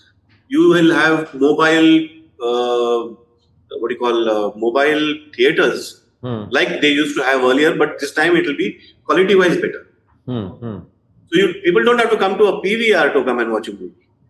Fair point. They can do it in their own village. And if you can increase all this together, 100%. Today, IT industries come to a stage where you have, IP is getting generated. You have people into innovation. You have people into startups. Yes. Everything. Yes. How has it happened? It has happened. It has taken IITs and IIMs to build it up over 3 decades. That means today, because we have 500, 600, 700 CEOs sitting in multiple multinationals, innovation also can come here. People know now that, listen, India is not just about service. India is about innovation. Wonderful. India is about building content. India is about new concepts. And India is about teaching the world how to do yoga. Varya, very quickly, Also, before I let you go. I wanted to say, India is here for everything else, and we also teach yoga. Yeah, fair enough. I got that. It is like saying we also make steel. Yes, I was just going to say that. Varya, the first video model, which I thought is wonderfully done. We had the founder on front page on this particular show. I had a wonderful conversation with him. What are your thoughts on that? As far as building more, let's say, frontier models, frontier -1 models, Dr. Vishwas, is that something also which IICT will be looking at as you go forward, because technology, sovereignty, etc. is very important, given the recent mythos, fable situation that occurred. China is contemplating banning a lot of the open source models, etc. So that kind of, in a way, accelerates, and it should, honestly, our entire thought towards building our own models. What are your thoughts on that? 100%. We'll have to build up our own models, and that cascading effect can always happen. But the aggregator has to be IICT, and that is the important part. Okay. So that means there is something in the offing? I can't comment right now on this kind of a... It was worth a try. Yeah, because my point is that we should keep doing things which are towards the positive, whether it is any other way, no problem. Fair enough. Your final message, Dr. Vishwas, to everyone who's watching, that young generation, that Gen Z who is looking at ensuring that their dreams, whatever they are envisaging, are going to turn into reality. Christopher Nolan was an English graduate. He was never a filmmaker, never studied film. And that man is brilliant. So that's my thought. What's your message? Absolutely. Now I want to, one last line. Sure. For now, my request to the parents is listen to the child. Don't say कि ये painting करने मत जाओ. Stop saying कि अरे पढ़ाई कर लो, अभी ये आर्ट कब तक करते रहोगे? वीडियो गेम्स कितनी देर तक खेलते रहोगे? बाकी काम भी कर लो, पढ़ाई कर लो, कुछ बन जाओगे. Believe you me, video gaming has a fabulous career. Oh yes, it does. Fabulous career. If provided well, if taught well, learned well. So please ensure that you also allow your child to play football, get into IPL. We already have an IPL, by the way. So please come. Please learn. Come to IICT. We are here to teach you. Just come. Don't worry. Beautiful, sir. That is wonderfully put across. It's actually to broaden the horizons, what you just mentioned. And I believe Chare Veti is the way forward. Fabulous. Thank you so much. And it's been a true pleasure having a conversation with Dr. Vishwas. And I hope everyone watching has been inspired, because trust me, he has managed to do the same with me. And he has touched upon so many factors and understandings where he's trying to essentially say one thing, which is to go out there and genuinely explore your creativity. IICT could be the platform that gives you the tools to do so, and do so wonderfully well. Please do let us know what are your thoughts in the comments below. This, ladies and gentlemen, is Front Page by the IIM Network. Like, share, subscribe, and always remember, think AI, think AIM.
AI prototypes are everywhere, but very few professionals know how to deploy AI where businesses actually operate. Introducing the Certified Forward Deployed AI Specialist by AVGC, a certification designed for the new generation of AI professionals who can bridge technology, deployment, operations, and business execution in real-world enterprise environments. Because modern AI success is no longer just building models. It's about making AI work inside production systems, customer workflows, and enterprise operations. The future belongs to engineers who can take AI from demo to deployment. This certification is ideal for AI engineers, solutions architects, technical consultants, Gen AI practitioners, developers who want to move beyond experimentation and deploy AI systems that create measurable business impact. The future of AI belongs to professionals who can take intelligence from concept to real-world execution. There are a lot of models available on Amazon. You can use any model. For this particular workshop, I'll go with Llama 3. It's the simplest, easiest, and in terms of cost, no problem. But yes, if you are an organization, you want to go and work, you can use Anthropic's Claude model, you can use any of these models. So this is the 2ml file, and what you need, all of you, is you can see there is a Docker file also created, there is a Pi project created, there is requirement, and this is the environment. So just this is the app where you have a Pi cache. So this is your cache. Init.py will not have anything, that is for initialization. This is your actual agent script, and then here you have got a readme which you can use automatically running in Docker, and these things come automatically. You can click on data store, you can click on the tool name. So this is tool 1, it's a data store. You can give the description. Now I'm going with the lowest score in terms of grounding, so we have low confidence that the response is grounded.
AI prototypes are everywhere, but very few professionals know how to deploy AI where businesses actually operate. Introducing the Certified Forward Deployed AI Specialist by AVGC, a certification designed for the new generation of AI professionals who can bridge technology, deployment, operations, and business execution in real-world enterprise environments. Because modern AI success is no longer just building models. It's about making AI work inside production systems, customer workflows, and enterprise operations. The future belongs to engineers who can take AI from demo to deployment. This certification is ideal for AI engineers, solutions architects, technical consultants, Gen AI practitioners, developers who want to move beyond experimentation and deploy AI systems that create measurable business impact. The future of AI belongs to professionals who can take intelligence from concept to real-world execution. There are a lot of models available on Amazon. You can use any model. For this particular workshop, I'll go with Llama 3. It's the simplest, easiest, and in terms of cost, no problem.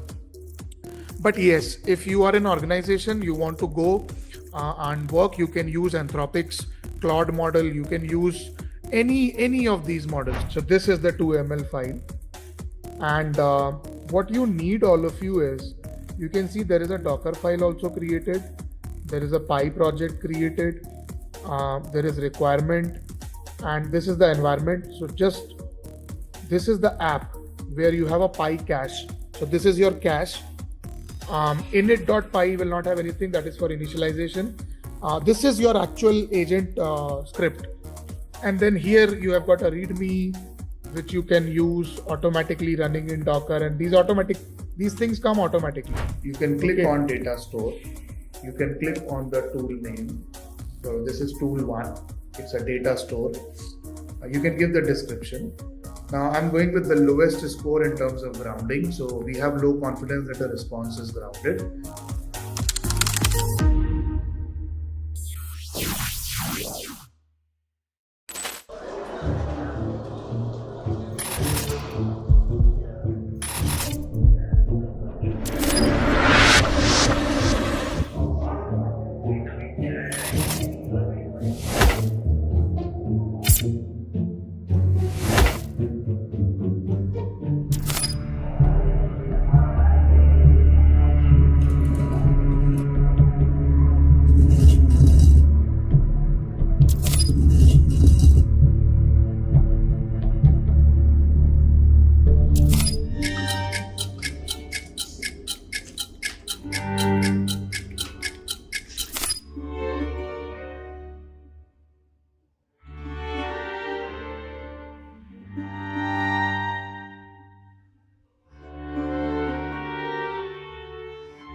A very good evening, ladies and gentlemen. I'm Antara Gupta and you're watching Point Break. For decades, India's innovation model has followed a familiar pattern. The country's brightest students excel at IITs, IISc, AIMS and other top universities before leaving for, say, a Stanford or an MIT or a Google, Microsoft. The results are quite visible everywhere. Google CEO Sundar Pichai, Microsoft CEO Satya Nadella, former Twitter CEO Parag Agrawal. Countless founders, researchers, engineers and scientists helping build the future from Silicon Valley, London, Singapore, all of that. Now, India wants to change that. Under the newly announced Prime Minister Research Share scheme, the government is offering top researchers abroad up to 14 crore rupees in grants, salary support, infrastructure, relocation assistance, and research funding to return and build here in India. Now, the timing is not accidental. AI, semiconductors, quantum computing, defense technology, biotechnology, all of this are increasingly strategic capabilities. Nations, in fact, are now competing not just for capital and companies, but for talent itself. And of course, there are early signals of a shift. Former OpenAI leader Shyamlal Hitesh recently moved back to India, arguing that the future increasingly feels buildable from here. But of course, there's a bigger question that is there in the picture. Many researchers did not leave because of compensation alone. They left for better labs, better mentorship, greater research freedom, stronger institutions, and in general, environments designed to support ambitious work. So today we are asking a very important question here. Can India build an ecosystem compelling enough for talent not just to return, but to stay here and build? Ladies and gentlemen, I'm Antara. This is Point Break. Let's get right into it.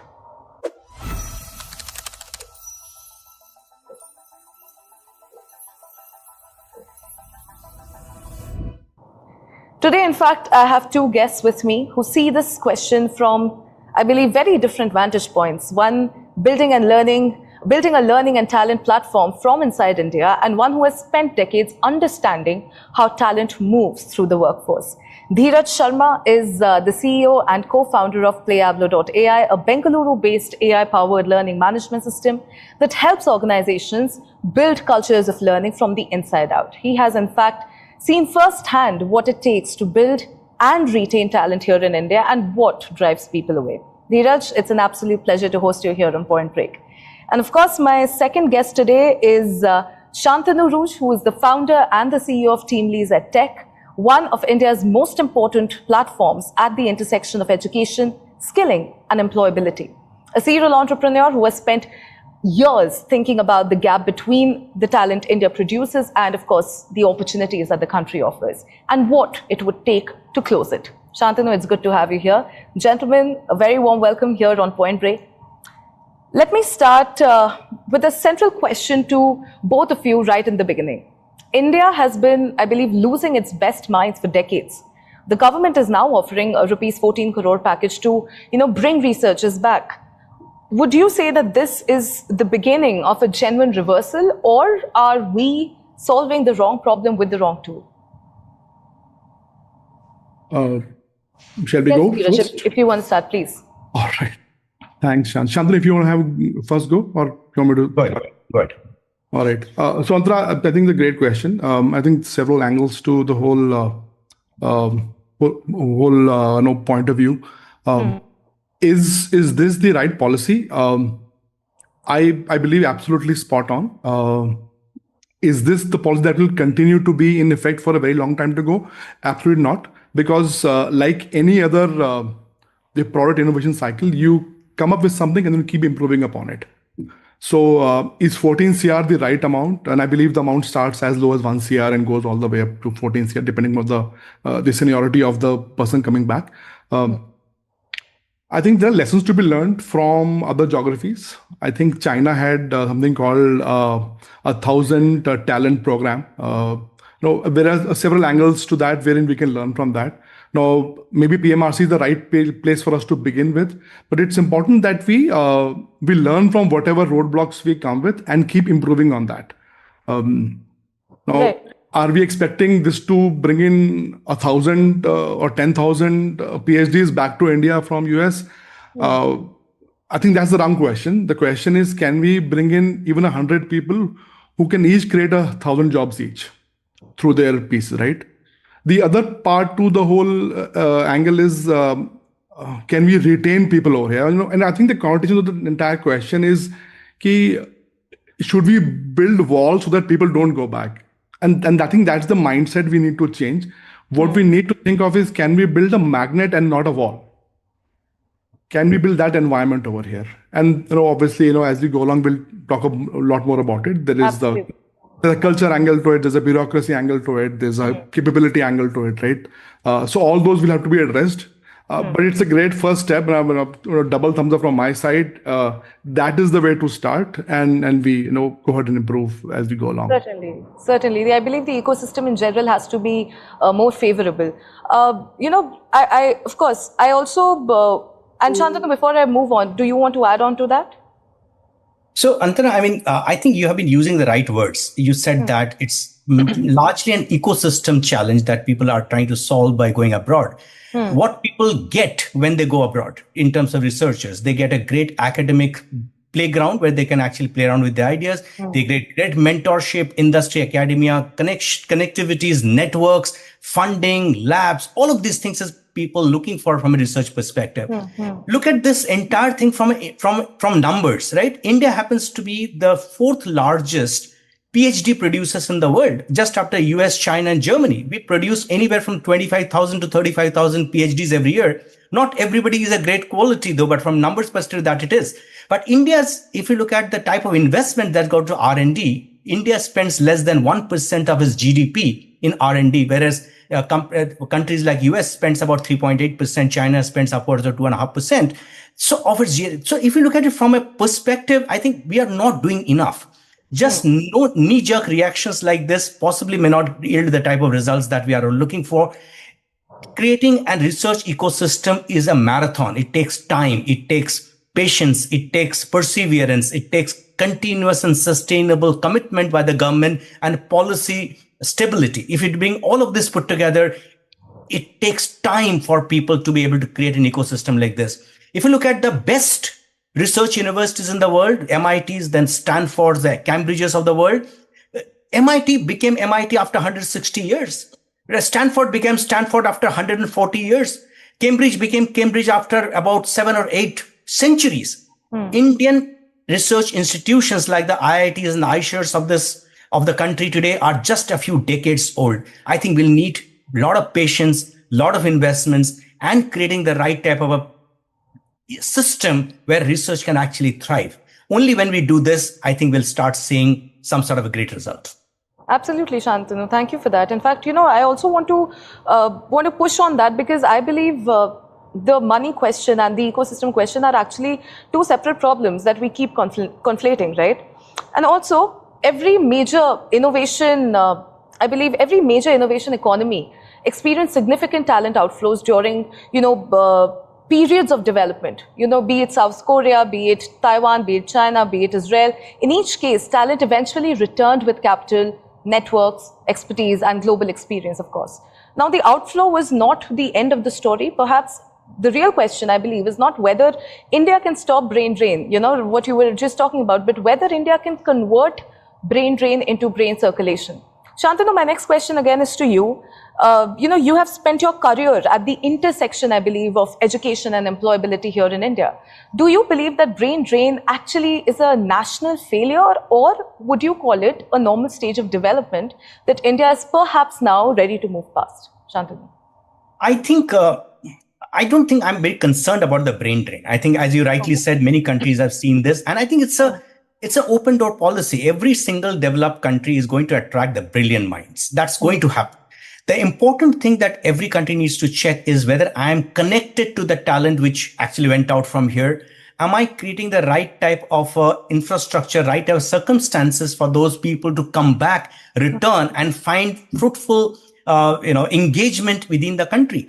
Can those researchers and can those PhDs that we are all building, are these connected to the real world industries? Are these researchers creating meaningful careers? Today, I think we have a myopic view of the entire system. Today, when we look at research scientists, when I look at all the PhDs available in this country today, about 2.7% of Indian higher education ecosystem is entitled to do research today. Now, when I look at when I look at that as a perspective, I think we haven't created the right type of a system, right for infrastructure, right condition, right circumstances, where these people, researchers who have gone abroad as a part of so-called brain drain, find the right motivation to come back, right? They want an ecosystem where they can continue with the research, the type of labs where the research can flourish, and the industry which is willing to fund and absorb this research and create actually marketable, valuable products which are going to help the entire world. I think we need an ecosystem where all of these things are falling into place. Just putting money behind it is a great move, but it's not complete for sure. Certainly. So there is more that needs to be worked on it. For sure. Thank you for answering that with so much clarity. Dheeraj, I believe PlayAblo works with organizations on building learning cultures from the inside, right? When you look at why talented people, leave Indian organizations, not just the country, but the companies by themselves, what are the real reasons? Would you say it's just money, or is it something harder to fix than money? Right. So let's look at it both from the macro and the micro point of view. Right? From my point of view, an organization is more like a microorganism, and nation is more like at a macro level, right? The symptoms are fairly similar. Money is a component; it's not the entire answer. Right. There are a lot of reasons why people leave and move on, right? LinkedIn is full of examples that we leave managers and not the companies, right? Yeah. So the element that Shantanu brought out about the culture is a very, very important one. So when you bring back researchers back to the country, they don't just need money, they also need an environment wherein they can thrive. And very critical element for a researcher specifically is speed. Okay. If they want a specific component, a chip, a machine, they want it in days. In the US, they can typically use the university credit card, swipe it, and a few days, that's there, right? Right. India, you can put all the policies, right? You'll typically have to go through several weeks, if not months, of bureaucratic approvals to go through the whole process. It's just a reality, you have to just be aware of that. And if you're trying to bring back our own diaspora back to the country, we have to assume that they are aware of the ground realities and then go through the process, right? And we kind of try and fix that piece. So money is one part. The culture is the entirely different component, and that is what completes the entire picture, right? So it'll really, that it'll eat that up for breakfast. So that's the important part. Absolutely. Shantanu, Team Lee's EdTech, I believe, works at skilling and employability end of this pipeline, correct? So when you look at what makes talent stay here in India versus them leaving, is financial incentive, is it enough to, sort of change that calculus, change that equation altogether? Or does the 14 crore package risk being a headline, then that doesn't really address the underlying problem here? I would actually agree with you on the latter. I think it doesn't address the actual animal in the room. I think there's much more that needs to be done if you want to really create a culture or a created system where research actually flourishes. Number one is you can't fight the research problem with education budgets. Your higher education budget, which is extremely low in this country, a research budget which is less than 1% GDP, is definitely not sending the right signals. There's not enough amount of money to invest in the labs, in the R&D stuff, in terms of paying fellowship to researchers. I think there is inadequacy there. I need to solve that one. I need to ensure that there are universities who specialize in research. I don't think we have classification universities. India needs a classification where there are separate universities for teaching, separate for research, separate for skilling. I think we need to create those classification because the research universities will invest in better laboratories, better labs, better equipments, better interdisciplinary research centers. They will have great administrative support, global collaboration, better funding. I think all of these things will create that right type ecosystem. We will need a system where possibly the researchers are rewarded better. There are great career pathways for them. There's the contract that they sign with the universities are longer term. There has to be stability if I have to actually invest my life into research. I need to ensure that the bureaucracies are actually reduced. Researchers do not like filling up forms. They want action to be happening there. And they need to reduce all of these together. And only then you will create a culture where research actually happen. And last but not the least, a great academia industry collaboration. Industry has to come forward and participate in the research. And these researches that we are all doing have to see the light of the day. They need to become actually productive, value add from an industry perspective. Today, if you see India produces 25,000 to 35,000 PhDs every year, which means that so much of research is happening. But are those researchers actually seeing the light of the day? Are they really becoming valuable product that I and you are using? I think that's something that's a challenge. India will need to think about it holistically. It requires a reimagining the entire PhD education in this country. It requires to create enough amount of incentives for undergrad research to happen, great collaboration with the industry, academia, and great career path for researchers. I think the move in the right direction. It may not be holistic. I'm encouraged by the fact that there is a recognition that something like this is needed. Yeah. I believe that government is thinking holistically, but maybe the announcement has only spoken about one part of it. Certainly, Shantanu. Beautiful. If I can add to Antara, I completely agree with you on that front. Yeah, you wanted to add something, Dheeraj? Yeah, Antara, I just want to add to what Shantanu said. I think all very pertinent and on the spot points. Two pieces, I think they need investigation, rather more drilling down. One is the ability that Shantanu said that we need to create universities that are specifically targeted and cultured and grown for research purpose.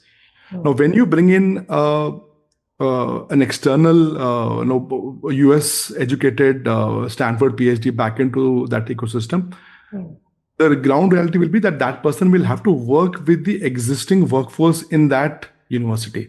Right. So that university needs to make sure that there's a parity maintained between who is here and who is being brought from outside. Because independently, that person is not going to create magic. They will work with whoever they are working with within that university's ecosystem. So that ability for us to create universities which are specifically set up for research will be immense, but the parity needs to be maintained, because capability is not one person but the entire team coming together, and that's where you get the whole game of individual versus entire ecosystem comes into being. Absolutely. Shantanu, I believe both of you have put across really pertinent points there. I'm sorry, Dheeraj, am I cutting you off again? Were you wanting to add something? Yeah, I want to add the other point is that this program, PMRC, is essentially a 5-year program. The question a lot of people are asking here, what will happen in the 6th year? which is where the whole industry and academia collaboration becomes very, very, very important. Because after 5 years, that researcher doesn't have to go back to US.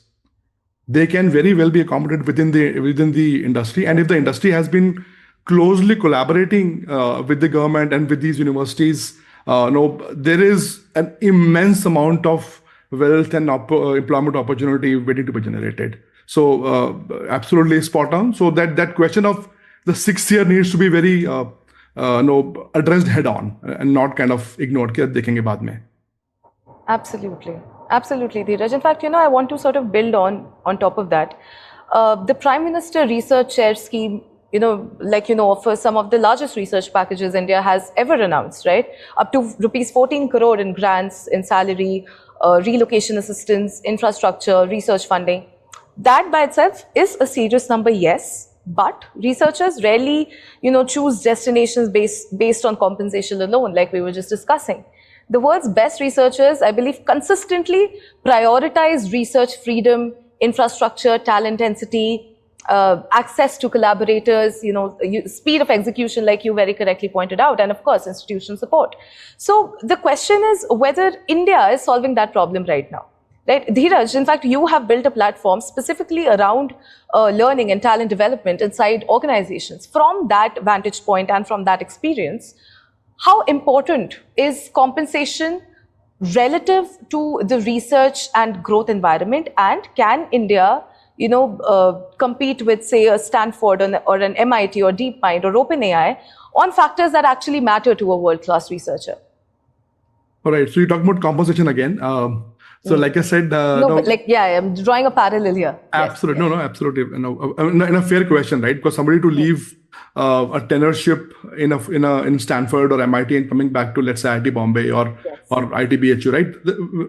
Very, very, it's not an easy decision to make. So compensation absolutely critical. I mean, there's no question about it. The problem essentially, I anticipate, will happen at the time of execution. How fast will you be able to access the grant that has been given to you? Right? Because that will be, caught behind, red tape several times. So compensation, absolutely right. I mean, the whole support system that has been offered as part of the scheme, right? The relocation expenses, right? All of that, right? That will definitely help them. But on-ground reality, living, in India versus living in US, very different living conditions. And if you're coming back, you understand where you went from and you understand what that ecosystem is. So you are coming into it willingly. So that will be a decision the researcher has to make himself or herself. And I think that should not be a point of argument at all. That where I was and where I am right now, it is an invalid argument in my opinion. Compensation, yes, but the ability to access grants at the speed at which you are used to would be very critical. Because if you are going to get delayed in accessing what is already granted to you, believe me, it is going to be a catastrophe. People will start dropping off. So really, I think my thoughts on that front is that the implementation of PMRC needs to be very closely monitored and tweaked and changed as we go along. And not wait for that it's a 5-year program. We'll see what we learned in 5 years, then we will change it, and the next version will come out, right? Just the way your NEP has come out, right? NEP lasts for 40 years. So that's a very important piece, right? So what we are really talking about, can we bring the agile mindset to this program? If that can be brought on, you move away from the problem of brain drain and trying to create a wall to retain. You actually end up creating a magnet. Then people want to come here. Okay, let me go there. I will do this. I've got the support. I do want to help the nation where I grew up in, where my forefathers grew in. And then there is the whole academia link, right, where you can transition on to after 5 years are done, if you don't want to continue in the academia after that. Absolutely, Dheeraj, absolutely. I want to sort of steer the conversation here a little bit. India often focuses on attracting talent back.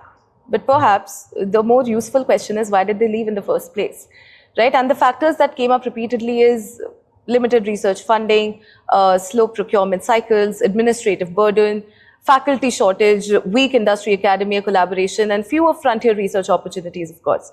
But there also may be, I believe, another factor that is harder to name here. And I want to, mention that this one incident when former PepsiCo CEO Indra Nooyi recently argued that she could never have become CEO in India and credited America's meritocratic culture for enabling her rise, right? And of course, her comments triggered an intense debate online. Some argued that India has evolved dramatically. Others argued that, barriers around hierarchy and networks and institutional culture still remain the same. Shantanu, this question is to you, and I want your honest take on this. What role does meritocracy actually play in talent migration?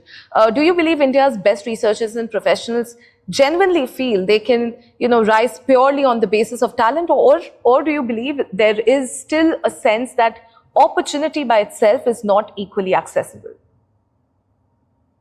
So I think we need to answer a few of the macros in this particular case. India happens to be the fifth largest economies of the world, but from a per capita GDP, I think we are amongst the top, not even in the top 100 there. So if you look at, we are talking about America, you're talking the Western world. I think the environment in which America works and the environment in which India's economy works are very different. The productivity levels in America are very different to the productivity levels of per people in the country here in India. I think we need to give that credit to America to be able to do stuff and improve human productivity. That's the reason possibly a person gets paid about 20 times more in America than their paid structures in the country today. I think that's something, the productivity ecosystem, the ease of doing business, the environment that you create actually ensures that the greatest mind, the sharpest mind actually flourish in those ecosystems there. And Dheeraj rightly mentioned about the bureaucratic structures, which actually creates a gap between what is announced and what actually happens on the ground. And so some of us have seen the examples in the internship scheme, the Prime Minister's internship scheme, which was announced a few quarters back, with a great amount of fanfare, great amount of promise, great amount of potential. But actually what happened there, like a lot of employers, including us, actually moved out of this because we realized that the internship stipends that were announced, which are supposed to come from the government on time to the person, were not coming on time. So which means that you can hire interns in your organization, but you can't ensure that their stipends are coming on time. Ultimately, you are accountable for it. And that started creating problems. And hence, I think there are challenges that come up. Bureaucracy has a lot to play. I think the challenge is India doesn't have a shortage of sharp minds and brilliant minds today. The challenge is to create enough opportunities for these minds to do their best work here. If we build some of these world-class institutions, if we create the right funding, which is sustainable, long-term, unambiguous for the research, if we reduce the bureaucracy and we connect research with the industry, I think we can just not reverse the brain drain, but we can actually ensure that the talent actually thrives here. If you look at the Western world, if you look at the US, for example, of the 3.8% of the GDP, which is the research budget, 70% of the research budget is actually funded by the industry. It's not the government which is funding alone. Why are we only dependent on the government funding on research in this country? I think the entire PhD ecosystem in this country needs a rethink and it needs an overhaul where the research actually becomes industry-led, industry-sponsored, and industry accounted for. If we make that happen, I think researchers will find a great amount of ecosystem where these things can happen. Industry can create those labs for those researchers to do their research because industry is going to benefit from all of these things. I think a great ecosystem where there's a government, who's a sponsor, there's industry who's a sponsor, and the best researching mind, I think we'll create the right ecosystem. And we need to be ensuring that we are creating this not as a knee-jerk reaction, but this is a long-term patient capital which is coming into the play. I love this idea from Shantanu, the whole angle of getting industry involved meaningfully. It's common wisdom that we tend to overestimate what will happen in 5 years, but we tend to underestimate what will happen in 10 years. And this 5 to 10 year bridge can be beautifully constructed if there is an industry collaboration early on in the entire cycle. So the research is happening in the direction where the industry thinks things will move towards. And then there's a very natural progression of the researcher from the academia into the industry and take it forward. So absolutely spot on. Absolutely, absolutely, Shantanu. Like Dheeraj very correctly pointed out. I also want to put a sharper version of this question, and Dheeraj, this is for you. Say if Sundar Pichai or Satya Nadella or Indira Nooyi had stayed in India, do you believe they would have reached the same heights, or do you believe they succeeded because they left? And of course, what does your honest answer tell us about what India still needs to fix in the first place? Right. Okay, I'll not go around answering what do you mean by heights, but let's assume the current position is the definition of that. So look at Bill Gates himself, and I think he's gone on record saying that he was incredibly lucky to having been born in the family in which he was, in the country in which he was, and having been born as a male white in US, right? So I think it's now we need to acknowledge the element that plays, right? You were in the right place, right time. So no question, Vinod Khosla, Sundar Pichai, Indira Nooyi, right? It's unlikely they would have reached the heights that they have had they stayed back in India. There is hardly a question, right? In India, we have Mr. Narayan Murthy, as a shining example, but we have him, right? In India, most businesses are family businesses. You look at Wipro, you look at Birla's, Tata's, now Reliance, right? They're family businesses. So for somebody to rise up and reach such heights through merit alone is very difficult, especially in the government organizations, right? We tend to look at birth certificates more than portfolios. The meritocracy angle just doesn't play out as sharply, or at least it did not play around at least 3 or 4 decades ago. So, quick answer to your question: would they have achieved the same heights? I don't think so. Actually, I'm pretty sure they would not have. Would they have done great? Absolutely. They would have been absolutely brilliant managers. They would have achieved different things, but not what they have done in the US. No question about it. Absolutely. Thank you for that candid answer, Dheeraj. And I want to sort of push on that even further here. And this is for the both of you. Would you say that India's challenge is brain drain, or is it the inability to create, enough opportunities for exceptional talent to realize its full potential right here at home? Because those, like you very correctly pointed out, are very, very different problems with very, very different solutions. So first thing I say, I think we have to stop worrying about this whole brain drain angle, right? I mean, what we really need to look at is the brain circulation. Can we set up an environment wherein the right talented people, and why just the Indian diaspora, even foreign nationals, are attracted to come over here, solve problems that are relevant for this country, and then they can move on. The country needs to be uplifted. I mean, looking at it, very, impassionately, our interest should not be to bring a lot more PhDs back in India. Our interest should be how can we lift the nation. And if that means getting 100 PhDs in India, building a few exceptional solutions, right, that can create a lakh or 2 or 10 lakh jobs, right, and then that grows from there, that is good enough. Then after that, they can go either to industry or they can go back to a place of better comfort, if you will.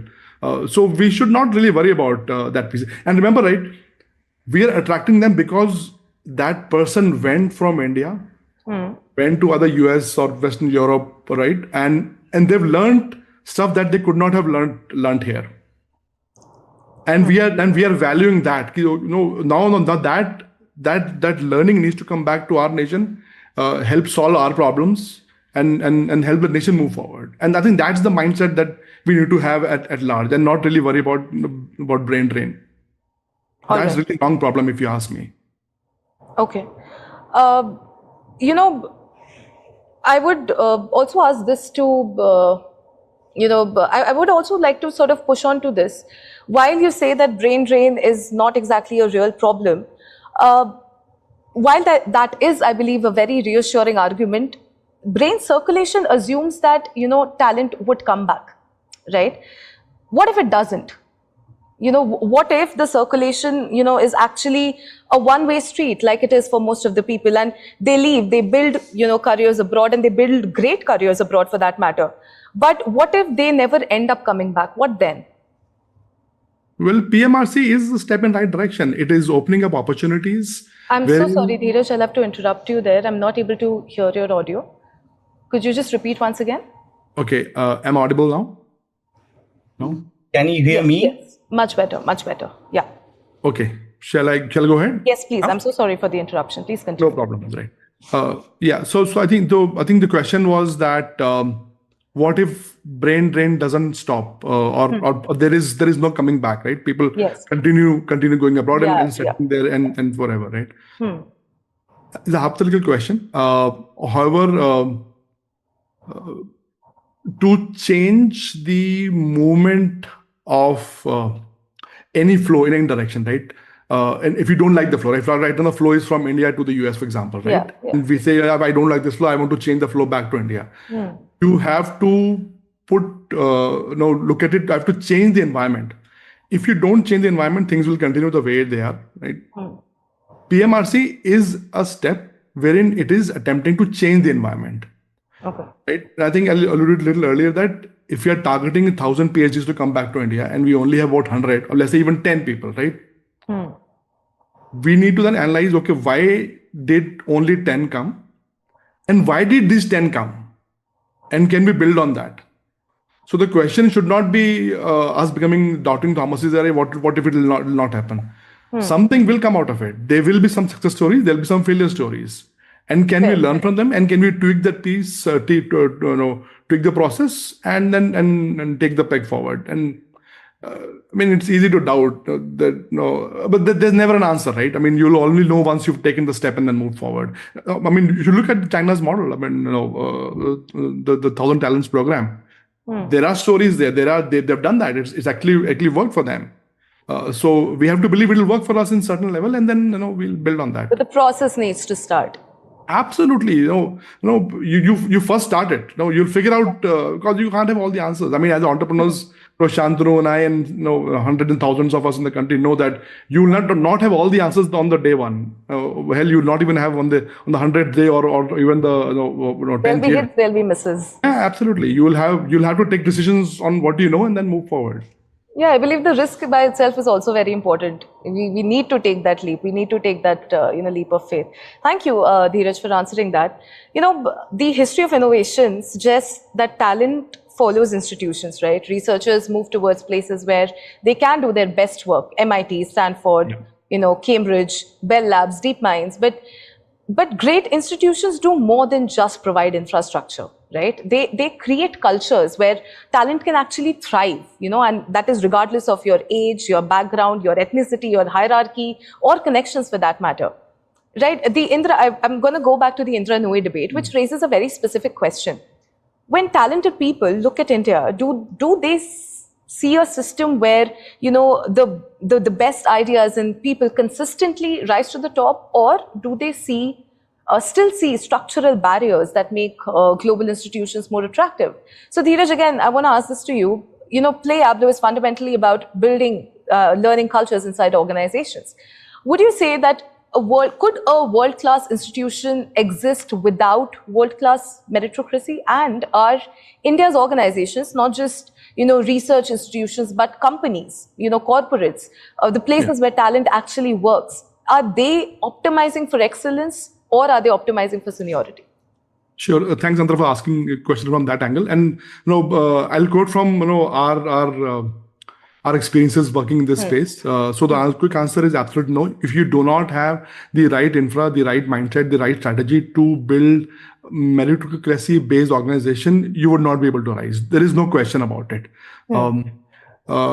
Today, if you look at slightly myopic point of view from where we are, rather from our vantage point, is that companies don't have a problem of training people. Everybody has training programs, learning programs, right? All of that is happening. The fundamental problem actually people are really facing today is the capability problem. Do you have the right competency frameworks for the roles? are those competency frameworks aligned with where your company wants to move towards, right? And are you measuring them, structurally, and are you able to report on them and take steps based on that? Most organizations, in my experience, build their learning and development organizations to train people, go through training programs more like clockwork. Last year's program I'll run this year and next year and next year, right? And what happens is the L&D departments end up becoming order takers. They are really not participating in the organizational direction. Right? So I'm just drawing the parallel with how the country might need to move forward, right? Yeah. So our thoughts are that the company's goal needs to be very clear to everybody in the organization, specifically to the learning and development organizations within the companies. So the competencies that we say somebody needs to have are very, very tightly mapped to organizational goal. So if certain competency exists, but it doesn't map to what the organization needs, it doesn't need to be tracked. It might be a great competency to have, but what will I do? The country needs something else. The company needs something else, right? So that needs to be connected, and then you move forward step by step. So you track that, you measure it, you assess it, then you build training programs and courses to plug those gaps, right? And that's the fundamental mindset, right? Moving away from training and onto capability, and that's the whole game. That's the whole game. Absolutely, Dheeraj. Shantanu, I believe TeamLease has worked across India's education and employment ecosystem for years, right? What matters more in retaining talent? Infrastructure or institutional culture, or do they go hand in hand? And also, are India's institutions actually improving fast enough on that cultural dimension to, change the entire calculus for researchers who are sort of deciding between India and the world's best labs out there? I think India has suffered a lot from something called a regulatory cholesterol. If you look at it, Indian higher education is highly regulated, very less governed. And hence, this talked about the poor quality of higher education, which doesn't lead people to either to better research or to employability. Most employers complain about that. I'm less concerned about people. If you look at what is brain drain, if you look at it, it's got two different steps. One is people going out to learn something and then staying back there, right? I don't think there's a problem in kids going out and learning from the best of the teachers, best of the institutions, best of the universities. There's no challenge there. The problem is when they decide to stay back there because they do not see the same motivation, same incentives back in the country, which is in terms of infrastructure, ecosystems, mentors, labs, funding, continuity, and prestige value. I think all of these things needs to work together to be able to create something like this. NEP 2020 creates the right environment, right conditions for some of these to flourish, but it's a long way. I think India needs to fast track the implementation of NEP, find great research initiatives, involve industry in the entire ecosystem to be able to make great ecosystem where these type of researchers can actually flourish. You talked about the great success that Indira Nooyi talked about. I think that the success of these leaders like Sundar Pichai or Indira or about Vinod Khosla, I think some of these things are definitely a great testament to their extraordinary abilities. But it's also true that some of them benefited from the ecosystem that provided them, they got access to the world-class universities, they got access to the research, they got access to capital, mentors, and opportunity to operate at the global level. I think the real question is not that whether they should have stayed back in the country. The real question is whether in India today, are we building ecosystem where the next Sundar Pichai or next Indira Nooyi can actually achieve similar global impact without their feeling the need to leave their country? I think that's something that's the fundamental question. We need to address it holistically. Certainly. Do you believe that we are on the track, Shantanu? I think we are on the track, but I don't think we're moving fast enough. I think NEP 2020 needs to be implemented both in spirit and its speed. Indian higher education needs a culture of meritocracy where there is the hope of rising and a fear of falling. I think that's not there. Teachers teaching inside a classroom, I'm not too sure whether there's an incentive for a great teacher because the greatest teacher in the classroom and the worst teacher in the classroom gets paid the same salaries, whereas there is an incentive for performing better.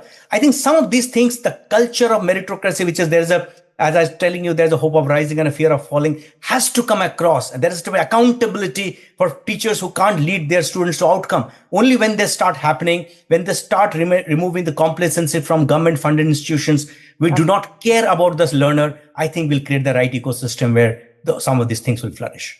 Shantanu, any policymaker who might be watching this right now, I think they need to have this picture clear in front of them that they need to hit the pedal and they need to hit the pedal now, right? Let's also, sort of zoom out to the global picture, because something significant has changed there as well. For decades, countries, they competed on, capital, energy, manufacturing, natural resources. Today, they may be increasingly be competing for people. Right? China recently, in fact, moved to restrict overseas travel for key AI researchers and executives working on strategically important technologies. The message was clear there. As AI, becomes central to economic and national power, talent itself is becoming a strategic asset. Right? Now, the battle, I believe, no longer is just for chips or models or compute. It is increasingly becoming for researchers as well. So, Shantanu, I want to ask you this. Do you believe that AI has transformed top researchers into strategic national assets? Are we entering, and for a lack of a better word, a global talent war? And could talent retention actually, become a matter of national security for India? I think you are making an important point here, Antara. I think it's true that the next fight or the next competitive that doesn't come from capital, doesn't come from minerals, doesn't come from just from money, it's going to come from great human minds. I think it's important for countries to build that stronger ecosystem where these talent can thrive. They can build systems, because these talent, the type of infrastructure, the type of products, the type of platforms these AI models are building, they can make they can create a great competitive advantage for any country. I think hence building great talent, retaining great talent is becoming important. I'm not too sure what China is doing in terms of preventing brain drain to move out from the country. I think that's a one extreme, but it's important for countries to realize that the next phase of competitiveness is going to come from talent more than money and more than minerals, more than fuel. I think some of these things are important. And if you want to actually make sure that the right type of talent thrive here and stay there, it cannot happen by government regulations, by laws and acts. It has to happen. It's like agriculture. You have to create the right type of conditions where these people can actually thrive and they find your country and this ecosystem attractive enough to come back and work and worthy enough of their time and efforts. I think that's something that is going to happen in the times to come, and minds and talent is really going to become the big differentiator in times to come. Right, Shantanu. Thank you for answering that. Dheeraj, what I want to know from you is, how should countries attract and retain talent, without restricting mobility? Because, again, I would like to take a step back to the Chinese approach. That approach of restricting travel is obviously not the answer for a democracy, right? And will the winners of the artificial intelligence race ultimately be determined by compute, by capital, or by people? Right.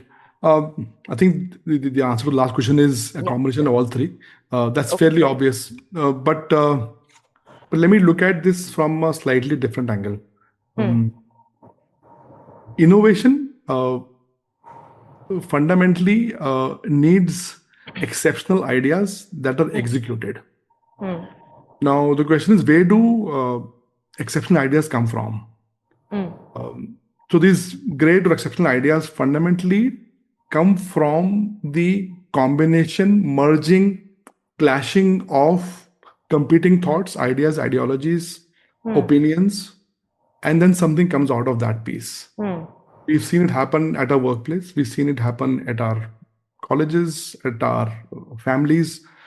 There needs to be a clash of opposing or tangential ideas. That is when something exceptional comes out. If everything is very nicely, beautifully aligned, you'll only go in one direction. There is no innovation that is going to happen. Now, if you look at the world largely today, and we've all been seeing last several years, there is a strong movement towards my country, my people, and the whole angle that India keeps promoting of Vasudhaiva Kutumbakam, right? Yes. I think we're the only ones who are blowing the trumpet around that, right? But everybody, look at Japan, look at Australia, look at US, UK, Europe, right? Every single place, there is this strong movement of restricting people from outside coming in, and they're saying that we don't want your help. We are self-sufficient. My opinion is that India doesn't toe that line. We can create a nation wherein we welcome great minds to come into the nation, bring competing thoughts and ideas, and let them flourish over here. If you look at the history of any great revolution, I mean, the Renaissance, for example, right? Yeah. Yeah, I mean, Renaissance essentially was a departure from the traditional mindset of that this is the way to do things. You can have an alternate approach to that piece, right? That fundamentally meant that you are actually bringing in, contrasting ideas together. If we make that ecosystem, we welcome, people even for short terms to come in and, bring in alternate thoughts, right? We can really take a leap from where we are today to what we can be in the next decade and a half. But that's the leap we'll have to take. And it will be a departure from what the world is doing today. Absolutely. The question is, as a nation, is our leadership and as even leaders of our organizations, are we open for that? I am a strong exponent of that mindset, and I hope this can flourish further. Absolutely, Dheeraj. Several trends are converging right now as we speak, right? Rising costs abroad, visa uncertainty, AI-driven disruption in Western job markets, of course, growth of India's startup ecosystem and expansion of GCCs, and increasing deep tech investment, growing geopolitical uncertainty. Now, many would argue that India today offers opportunities that simply did not exist a decade ago. The question is whether these trends are strong enough together to actually change the migration pattern at scale. And Dheeraj, since we were, talking so much about brain drain, would you say that we are already seeing early signs of reverse brain drain, and not just in announcements, but in, what you actually observe in talent market? Which sectors do you believe are, most likely to attract global Indian talent back home first? So I work in technology space, so I'm saying it clearly. I've seen several of my friends come back from the US to India, looking at several opportunities. So early signs, absolutely yes. The question is, can we maintain it, and can we not maintain it? Can we help it grow exponentially and flourish? Yeah, absolutely. And the answer to that will be a mix of industry and the government. Both have to collaborate and make sure that happens. And again, I keep repeating myself. Let's not focus only on the Indian diaspora. Yes. Let us be a cauldron wherein the great minds across the globe are delighted to come and contribute and learn themselves. Right? Let the talents transcend borders. Yeah, absolutely. Right? And that's the whole circulation piece of it, right? Don't worry about retaining people. Don't create walls for them to kind of, make it attractive. Can you attract people and come in and, contribute and move on? Absolutely. Not a wall, but a magnet. Not a wall, but a magnet. Absolutely. Absolutely, Dheeraj. Shantanu, one question for you as well. I want the team lead's perspective on this because, you see the numbers here. What are you seeing in terms of this? So I think if you see, India is creating the right conditions. It's creating the right conditions for spontaneous combustion without putting the industry on fire. I think the way we are, the education reforms that we are all seeing driven by NEP, the entire deregulation, ease of doing business that the government is talking about, the entire digitization of the ecosystem that we are all seeing together here. I think all of these things create the right ecosystems where people can do great work, build great careers, and make great global impact. I think some of these things are happening. And as you rightly said, we are seeing a very headwind in terms of global macros, where we are seeing a phase of deglobalization, local consumption. These are the things which are driving economies today. India creates the right conditions at this point in time, and create conditions where a lot of people who are abroad, who face this type of uncertainty in terms of their nationality, visa, their careers, all of this together. I think India provides a great haven for all of these Indians to come back and have some sort of stability. It's just not going to happen because of patriotism, but the right conditions which are getting created. I'm sure that it's the Delhi is quite far away from here. There's going to take a lot of time, but I think the movement is in the right direction.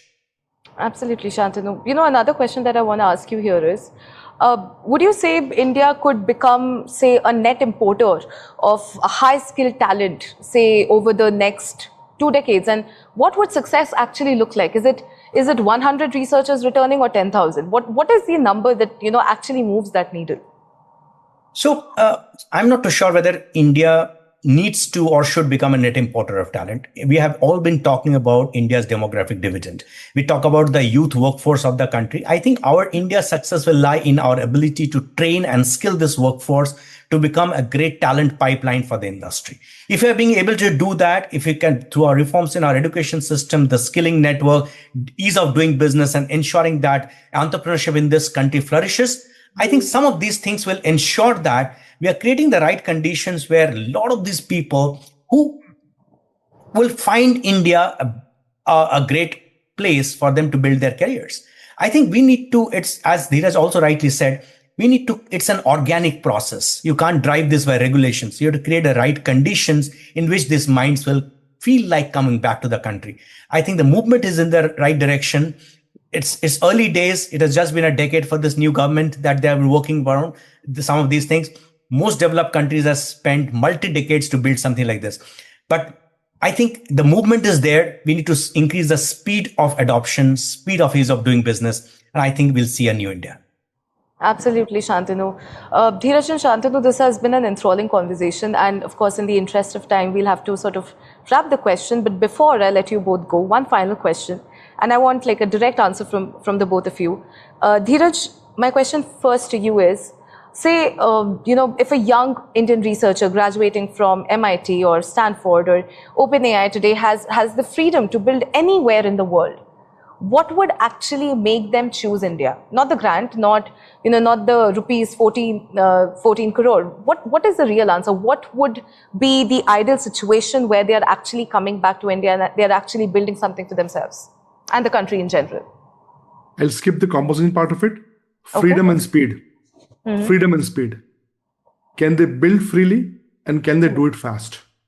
If we can give them this environment to them, we would have a very, very different country in a decade from now.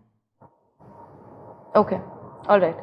And Shantanu, would you say that India could become a place where, the world's best talent wants to stay? Not because they have to, but because, it is genuinely the best place in the world to build. And are we close to that, or is it still a very, very long way to go? No, I think we are very close to that. Okay. When you talk about the best talents to stay back in the country, I think we are very, very close to that. The type of regulatory reforms that the country has seen over the last 1 decade, I think creates the right conditions for some of these things to happen.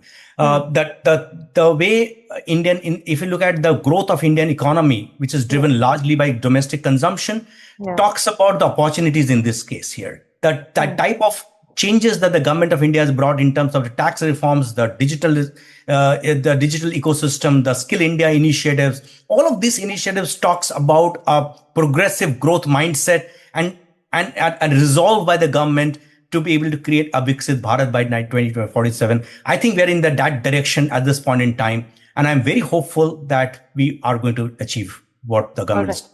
All right, Shantanu.